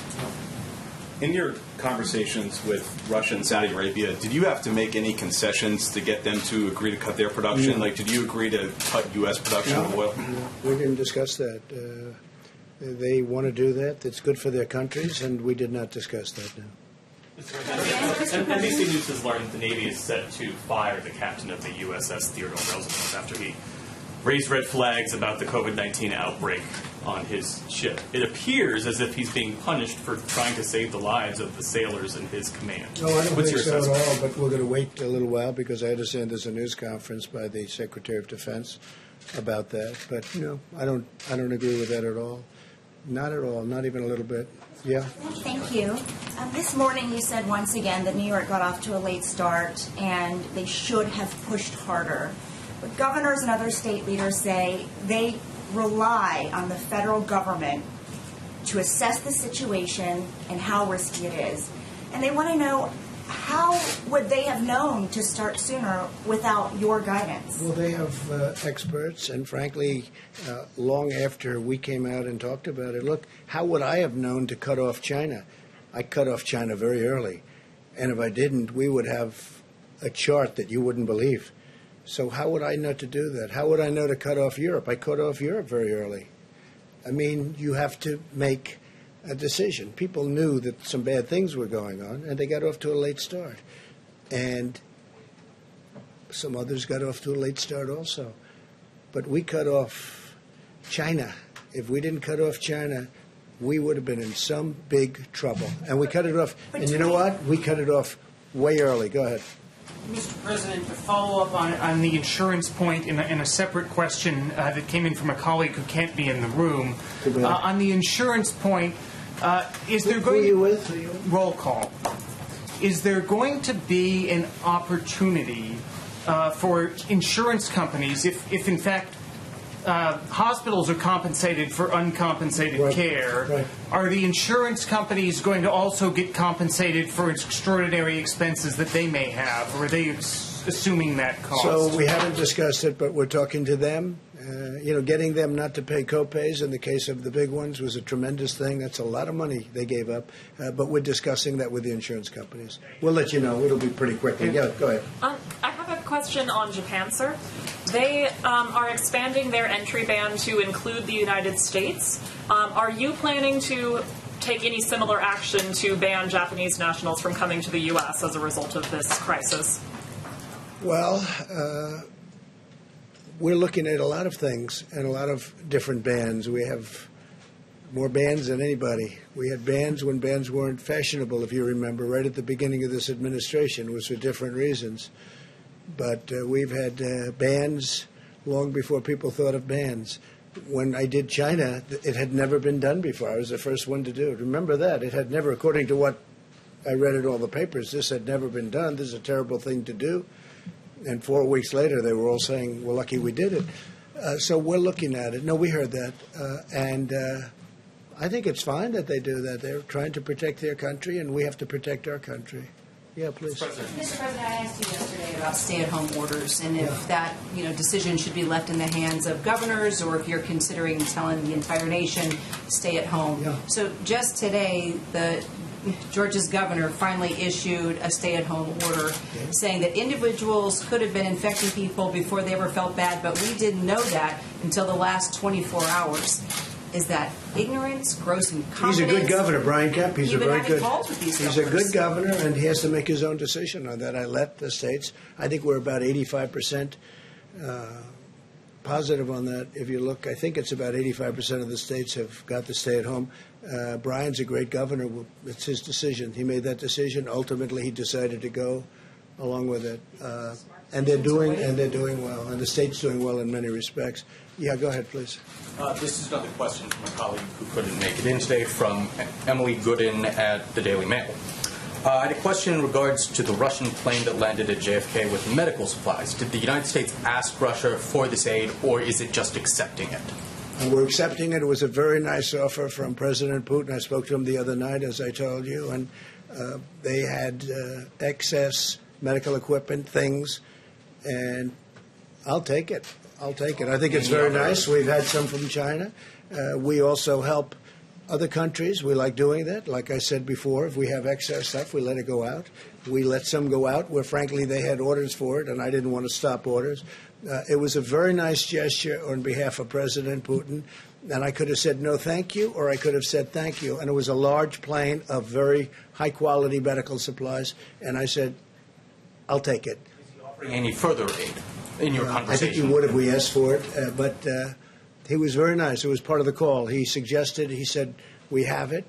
It's additional. They have very big difficulties with this virus also, as you know, Russia. I thought it was a very nice gesture on behalf of President Putin. I could have said, no, I don't want it, or I could have said, I'll take it. And you know what I said? I'll take it. Except further aid. I think so, yeah. If they send things that we need, I'd take it. Sure.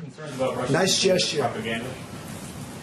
No, I'm not concerned about Russian propaganda, not even a little bit. He offered a lot of medical, high-quality stuff that I accepted, and that may save a lot of lives. I'll take it every day. Please, bring it back. You said that in January you tweeted that you stand with the people of Iran since the beginning of your presidency, and you'll continue to stand with the people of Iran, given the fact they're so hard hit with coronavirus. Oh, they're very hard hit. But they're very hard hit. In a lot of ways, they're hard hit. They're hit with their economy, with their military, and with obviously the virus. They're very hard hit. Would you consider easing sanctions to allow medical supplies to get in? Well, they haven't even asked us to do that. But we know that sanctions hit the people, not the government. You know what? They haven't even asked us to do that. If they want to meet, we'd love to meet and we'd love to settle the whole thing out, but I doubt they'll be. So realistically, how does a person in Tehran pick up the phone and call you? I think they love America. I think the Iranians love America. I think they'd love to be free. I think they'd love to have just some of the things that we have. You know, I remember Iran many years ago. Friends of mine were always in Iran. They were doing real estate deals in Iran. They were building beautiful buildings all over Iran, apartment houses. They were very successful. And then one day that came to an end. But you know what? The people of Iran, they remember that. It was a long time ago, but not so long ago. They remember it. And I'll tell you, they love America. They love what we stand for. And we're not looking for change. We're not looking for government takeover, government change. You know, this country's been through that many times. That doesn't work.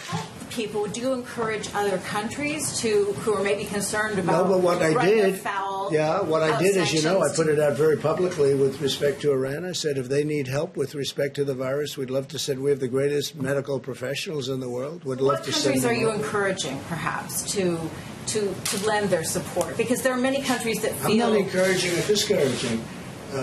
They've been a very hostile country. They made a deal that President Obama should have never made. It was a short-term deal, giving them $150 billion, giving them $1.8 billion in cash. Green, Your fill up this room 5 administration, times. Do you have a moral responsibility? No, nobody's even asked me about it. I have a moral responsibility to help them if they ask. If they needed help, I would certainly consider The different United things. Nations says they need help. Well, that's up to the United Nations. I'm talking about us. And what happens is if they wanted help, because they have a very big case of virus, a very, very big case, one of the worst on earth, if you believe what you're reading, and I happen to believe what I see and what I know.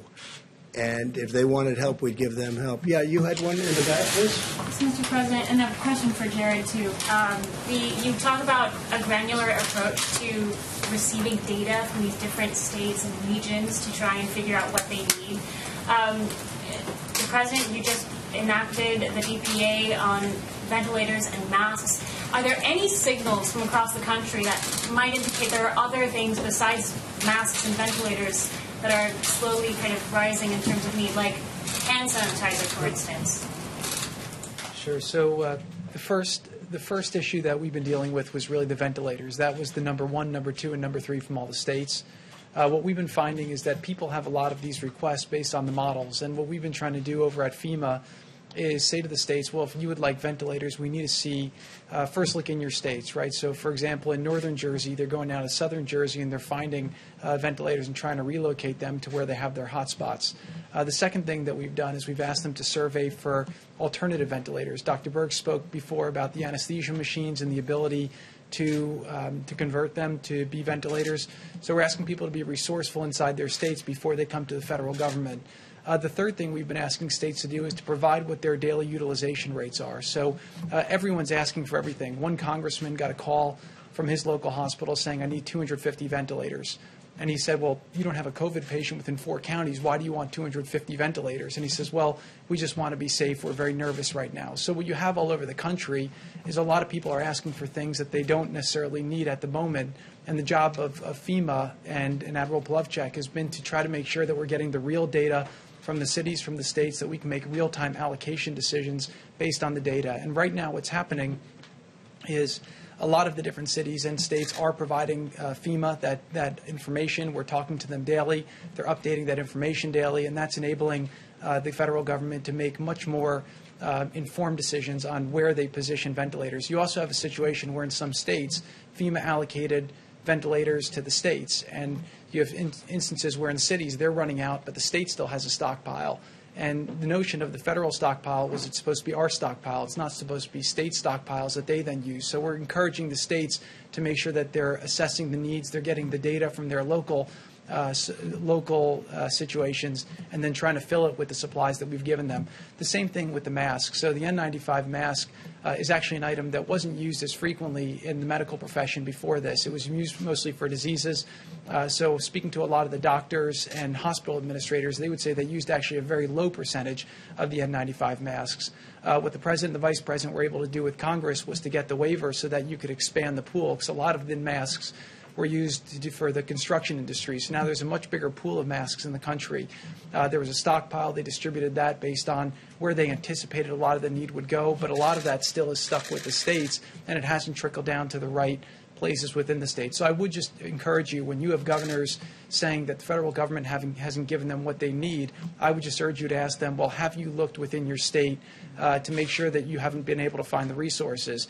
Unlike other countries, a lot of the medical system in America is a private. It's not a public government controlled. So you have to get the data from what's in their state, look at it in that way, and then make sure that they're being resourceful in a way to do that. And also ask them what their utilization percentage is, because if one governor is asking for more ventilators and if the federal government sends them more than they need, the goal here is not to have ventilators sitting in a warehouse where you have another state where you have people who need them. So what we're trying to do is make informed, data-driven decisions both on ventilators, masks, any other supply we can get to make sure it's going to the people who need them. Jared, I wonder if you could weigh in on the reports of which I'm sure you're aware, where unnamed White House officials have described your role as being something of running a shadow task force. How do you describe your role? How do you describe the qualifications you bring to your role? Yeah, I would just say very simply, look, the President asked the Vice President to run the task force. The Vice President asked me to assist. I've been serving really at the direction of the Vice President. He's asked me to get involved in different projects. The Vice President and I speak probably sometimes 5-10 times a day, but everything that I'm doing is at the direction of the Vice President. If some people are talking to you, that means they're probably not informed as to what's going on, but I can assure you that I'm speaking with Dr. Birx, Dr. Fauci, the Vice President, and the President multiple times a day to make sure that I'm accomplishing and focusing on the objectives that the Vice President deems a priority. Jared, a follow-up on the ventilators and the national stockpile. Or the sources don't exist. They're fake sources.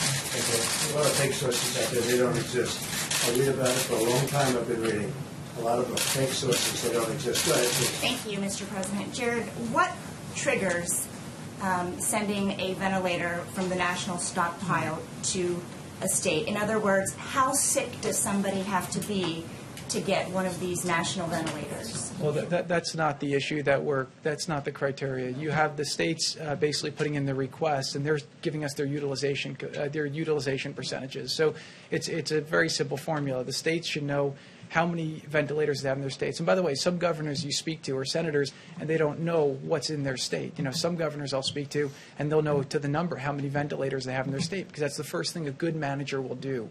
What a lot of the voters are seeing now is that when you elect somebody to be a mayor or a governor or a president, you're trying to think about who will be a competent manager during the time of crisis. This is a time of crisis, and you're seeing certain people are better managers than others. So what I would say is that the way that the federal government's trying to allocate it is they're trying to make sure, A, you have your data, right? Don't ask us for things when you don't know what you have in your own state. Just because you're scared, you ask your medical professionals, and they don't know. You have to take inventory of what you have in your own state, and then you have to be able to show that there's a real need. And so we pre-positioned a lot of things because most governors off the bat didn't know what they needed. But FEMA has a joint command with Admiral Polovchek, Admiral Giroir, and Pete Gaynor, where every couple hours when their requests come in, they evaluate the requests, they all vote on the requests, and then if there's something that they want to elevate to the task force, they bring it to the Vice President to make a recommendation. Chair, if I may, you might ask Deborah. We're literally tracking hospitalization cases on a daily basis, interacting with governors and health systems, and that informs our supply chain decisions. Yeah, I want to thank the health commissioners and all of them that have been sending hospital data in. I think it's really critical and important to all of us. New York City has been providing information, New Jersey, Connecticut, Rhode Island, and certainly Louisiana in these hot spots. And that allows us, we can see where they are with the rising number of cases, where they are in their curve, what can be predicted, and really ensuring that people get what they need as they need it. And so I think many of the governors now and the health commissioners have been, I had to use 20, I'm intubating 20 people a day now. I have enough for the next 3 days. If that doubles, we're seeing our hospitalization rates stabilizing, but we still think there will be this many more in the next days.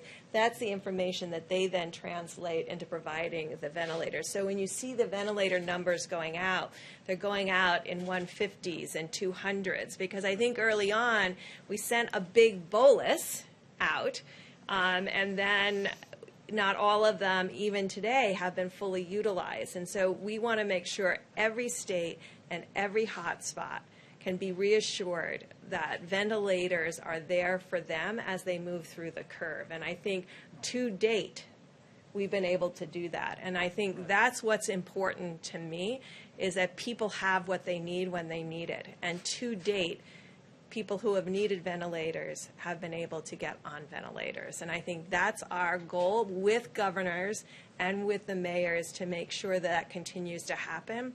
But that means all of us have to work together. And I think that's what's been really important over the last few weeks, is people are not making generic requests anymore. They're making data-driven requests because they know precisely what's happening in their hospitals. Dr. Burks, when you were up here a little bit ago, you talked about the curve and what you're seeing, and your concern that people are not abiding by the social distancing guidelines. I mean, you seemed in your voice to be quite concerned about that. Has the curve changed enough at this point where that 100,000 to 240,000 people likely to die, has that shifted upwards at all? No, it's just when I look at so we're in week 2.2 in our guidelines. And I guess what I expected when the president put out guidelines that said, don't go to bars, don't be in groups more than 10 people. When we said that now over 16 days ago, that was serious. And then you could see what happened subsequently. And you can see the number of individuals who have been infected since then. Because the people we're seeing infected today and in hospitals today were infected after the guidelines went out. So that's what we're worried about. And we're worried about that we're still in this. And that's why the president extended it for 30 days. But we have to get out of this. We have to start seeing this. But Deborah, aren't you referring to just a few states? Because many of those states are dead flat. I mean, so yes, it's there hard are to states that are dead yeah. flat. But, you know, what changes the curve is a new Detroit, a new Chicago, a new New Orleans, a new Colorado. Those change the curves because it all of a sudden spikes with the number of new cases, because you have a certain projection of new cases and then a whole nother city comes on top where they're in their logarithmic phase. So those ones that I talked about that had test results greater than 13% positive, all of those states or all of those counties are in logarithmic phase. That means there are a lot of counties that aren't. And we're excited about those counties that have been testing and still finding quite flat. And hopefully maybe Sunday or so or sometime this weekend, we can go through all the states and the curves again so you can see where, you know, the California and Washington are still steady. But we're watching very carefully because we see that you can go from this to this very quickly. And this should not be happening any longer in new places if people are doing the social distancing, washing their hands, not getting together in large groups more than 10. But again, so I look at the graphs all the time. Yes. And you have many Yes. flatliners. I call them flatliners. I'm amazed at them. And you have a couple that are up. It's hard to blame the flatliners for not doing a good job. No, I don't want to say that. No, don't. No. Thank you, sir. I don't want, in fact, I want to praise the states that, and I think I want to be able to call them out and show you their graphs so you can see they've had steady, small cases. They're testing. and they're doing a lot of testing, and their percent of test positives are under 5%. I mean, we have a whole group of states who are testing, and their positivity rate is under 5%. We know what it looks like on the logarithmic curve. You're in the 13%, then 15%, then 26%, and then 35%. That's what we're trying to prevent. And it's the metro areas that are absolutely crucial in this. And so if you're in a metro area or you're in a small city, please make sure all of your friends and family are following the guidelines. That's the best thing we can do. Because I saw those pens going 5 minutes ago. They were they were thrilled. And the fact is, yes, we compare them to Italy, one place. But we have many places that are really doing great. And I think that's what Deborah meant. She didn't mean all of them. So when you write your story tomorrow, maybe you'll write it correctly. She was talking about one state, and another state is, having a hard time. And they're closely associated. And by the way, the people are doing a very good job, including the people that live there. But when Deborah was talking about Italy, she was talking about the one, and then the other was lower. And then you have mostly states that have been unbelievable. So she wasn't talking about the average of everything. She was talking about an individual state, which is, I think, still better than Italy. Italy's having a hard time. By the way, Spain is having a hard time. France is having a hard time. But our states, generally speaking, it's like lots of different countries all over. We have many of those countries are doing a phenomenal job. They're really flat. And I think that's what you meant. I don't know. I don't want to speak for, but I thought that's what I understood she meant. Yeah, please. About that though, because coronavirus is present in all 50 states. You said before that when you implored mayors and governors to be serious about this, you said once it shows up, mitigation efforts are too late. So how do you then square that with this notion that some states are doing well? I mean, the virus doesn't abide by some states they stay in better. They're not touching. They're not whatever it is. They're not going out. They're not in groups, and some states are not probably as good, or for whatever reason, or they also live a lot closer. New York is very dense, and, California's pretty dense too, and they've got a very good record going so far. We hope it doesn't spike up, but it's very flat. We have states that are doing incredibly well. I mean, when I looked at some of them, I looked at some states that I would have thought maybe wouldn't have done as well, and they're really flatlined. Hope they stay that way. I hope they say that. Say it, Jim. Isn't that the point, that you want those states to stay flatlined? I want them. Yeah, that's what I'm saying. No. But when Deborah mentioned about Italy and our country, she wasn't referring to our country. She was referring to one state. She's encouraging people to do a better job of following these social distancing measures. That's what I'm understanding. Okay, so my understanding, I'm going to let her say it, but I think that everybody would have to be thrilled with the way most states are doing. Thrilled. The flatline states that have almost no bump. I mean, I would think. Now, then you have others where, for whatever reason, they're higher. That's different. But you can't condemn people living in a flatliner with people living in something where there's the big bump or the bigger bump, or more akin to Italy, where they have some very unique problems. In all fairness to Italy, they have some very unique problems. But if you'd like to come up and... So how many flatline do we have? And a lot of them. Do we have? How many? How many do so we have? So why don't I bring you the whole deck again, and we'll divide out the states so you can see them, because you really have to see each state separately. That's why I started with there are states where you've heard me talk about how concerned I was. These are states that before the guidelines went out or right after the guidelines went out. I mean, you can look at it. It's on the website if you go to the healthdata.org about when governors made clarity about closing their states as far as the social distancing, the washing of hands, the bars, the doing takeout. And you can line that up with the presidential guidelines. And not all states, when the presidential guidelines came out, immediately followed the presidential guidelines. Not all states did. There are states that also may have gotten many more seeds from outside communities. That certainly is one of the issues that New York and New Jersey, Connecticut, and Rhode Island are facing. The virus came in from multiple places into those states. It was undetected early on, and they have a very logarithmic curve. What I'm saying is even one of those curves in one county, in one city, is one curve too many. So I am passionate about everyone following the guidelines because of the outlier curves. Maybe that was a better way of putting it. The outlier curves in specific counties is to make sure that doesn't happen anywhere else. So would you feel better if every state did a stay-at-home order? Would you I feel think better? most of the states have done that. I think one death from this is one death too many. I mean, I come out of epidemics and pandemics.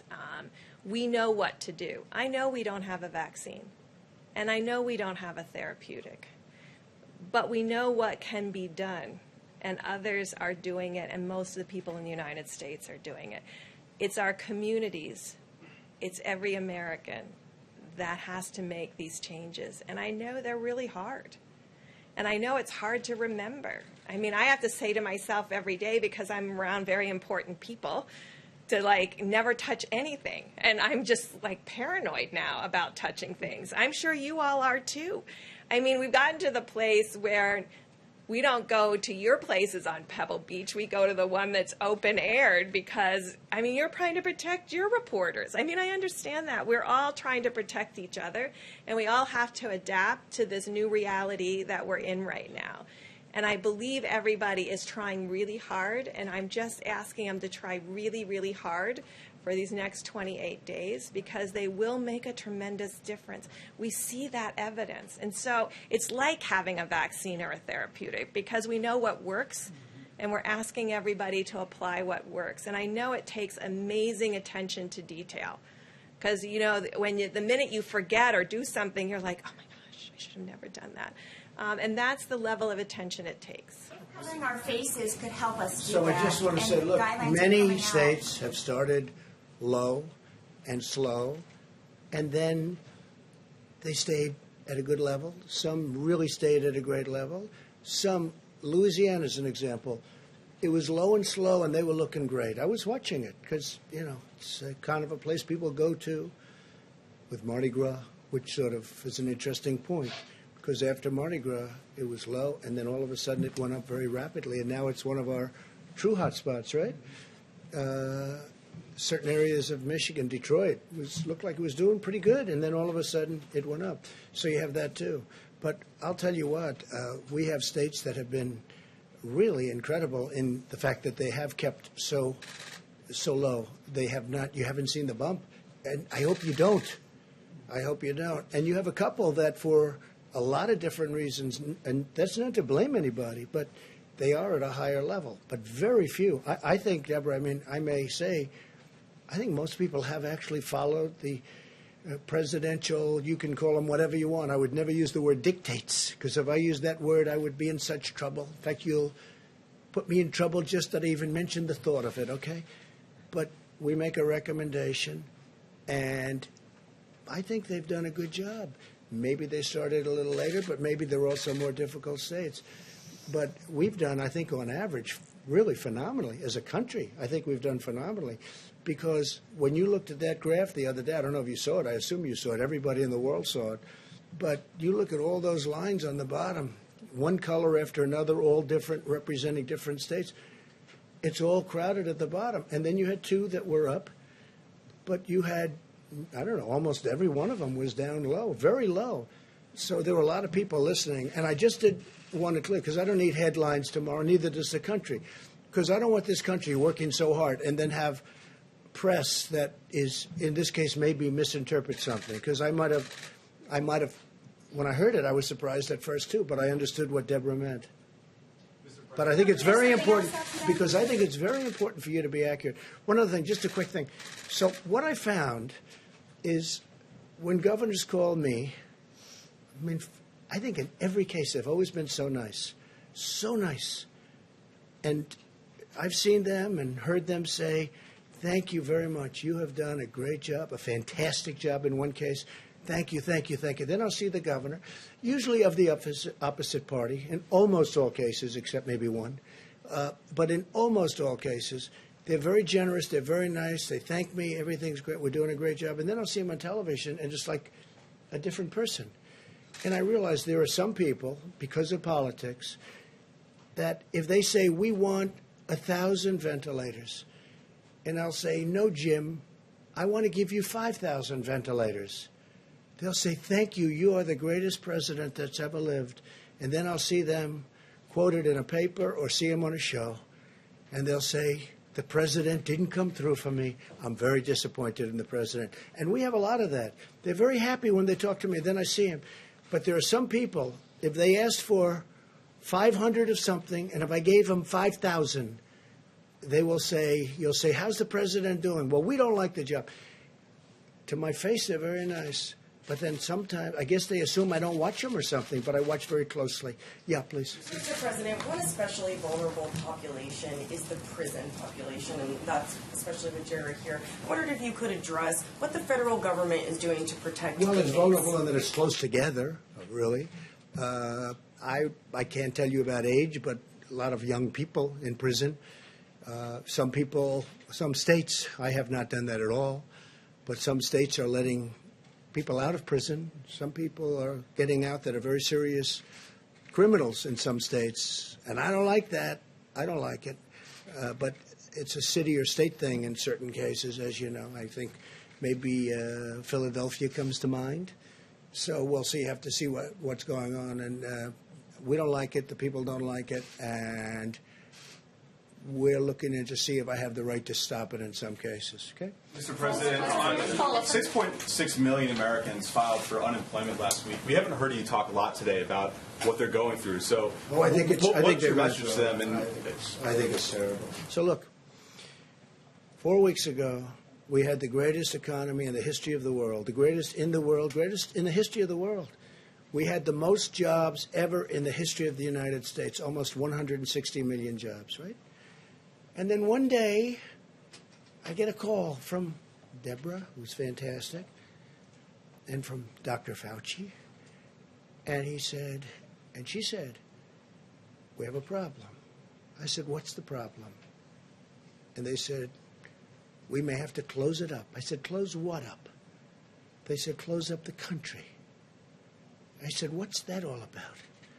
And we discussed today, and probably not since 1917, we came to that conclusion, and she is a fantastic person, a brilliant person, and this is what she knows. I said, has it ever been this bad? And I think I can represent that you said no, and part of it is a contagion. It's so contagious. It's like, if you sneeze, I probably get it. Who ever heard of a thing like that, okay? And this very talented reporter is bailing out, okay? He's out of here. I don't blame you. But it's a very contagious thing, and probably the likes of which we've never seen in terms of that. But 1917, so that's over 100 years ago, but that was, it's been written about many, many times. That was a horrible, whether it was 75 or 100 million people, I've heard from 50 to 75, I've heard 75 to 100, but it was tens of millions of people. Now, we have the advantage of communication. This could have been just as bad. I mean, here we can read on the internet, we can see what to do, we can have these meetings, they can watch on television, which they do. A lot of people are watching. A lot of people are watching. And they say, gee, social distancing. But in 1917, they didn't have that option. They didn't know what to do. They just noticed people were dying all over the place. Think of it, 75 to 100 million people died. A lot of people in this country died. To me, it's a great question. How come more people didn't die in this country? And they say it actually started in this country and went to Europe. We lost a lot of people, but relatively we lost very few compared to Europe. So this is a terrible thing that happened. And what's happening now with people and jobs, so think of the position I'm in. We have built all together, everybody, not me, everybody, the greatest economy in history. And all of a sudden, people come in that we respect or we know. And here's the thing, they were right. Everybody questioned it for a while. Not everybody, but a good portion questioned it. They said, let's keep it open, let's ride it. If we did that, you saw the other graph. And whether it's true or almost true or maybe not true enough, the number was 2.2 million people would have died. 2.2 million people would have died in a short period of time. In fact, the graph could have been even shorter. I always notice that horrible one where it goes high, it actually comes down a little bit faster. It might have been over faster, and you would have lost 2.2 million people. So they come in and they say, we have to close up the country. And I say, you know what that does to the fabric of this country? To people that had great jobs, great family, no problems with money, their 401k, everything is perfect. Then all of a sudden they go from that to having no job in one day. They never even thought of it. And then you see 6 million people unemployed, unemployment numbers get released, and you see 6 million people. And it's an artificial closing. It's not like we have a massive recession or worse. It's artificial because we turned it off. Think of what we're doing. We're saying, don't go to work and we'll pay you. Everything's the opposite. It was always go to work and make a lot of money and do well, and the American dream. Because of a hidden enemy, we're saying, don't go to work and we're going to pay you. Look at the money, $2 trillion. And we will probably do more. I think infrastructure would be a fantastic thing to do. You want to get the restaurants back, you give deductibility. You understand what that is? You give deductibility for businesses where they go and they use the restaurants. The restaurants will be bigger and better than they were before. You know, people don't know. A lot of restaurants closed when they ended deductibility. And then they started doing well, but they had fewer restaurants. But the boom of the restaurants is when they had deductibility, where corporations could use them. So, and entertainment. That was a great thing. But they closed it, and then they closed it again, and it wasn't the same. But you want to get them back, you do that. But infrastructure, we borrow our money now at zero. You know, if we were paying 5%, 4%, 3%, it's a different ballgame. We're borrowing. We can borrow long-term for zero, literally zero. You know that, because we're considered the safe investment all over the world. They want money in the United States. That's where they want the money. So I know better than anybody. I know what they're going through, and it's horrible. But you know what I want to do? I want to be able to get them back fast. When this is over, it's going to be a day we're going to celebrate because everyone's going to go to work, and I think we're going to have boom times. I think it's going to be great. And we've learned a lot. We've learned about borders. We've learned about reliance on other countries. We've learned so much that I think we really have a chance to be bigger and better and stronger. And I think it's going to come back very quickly. But first, we have to defeat this enemy. So we will see you tomorrow. Thank you very much. Thank you. Jared, would you think somebody be able to follow up on what you're looking into for that?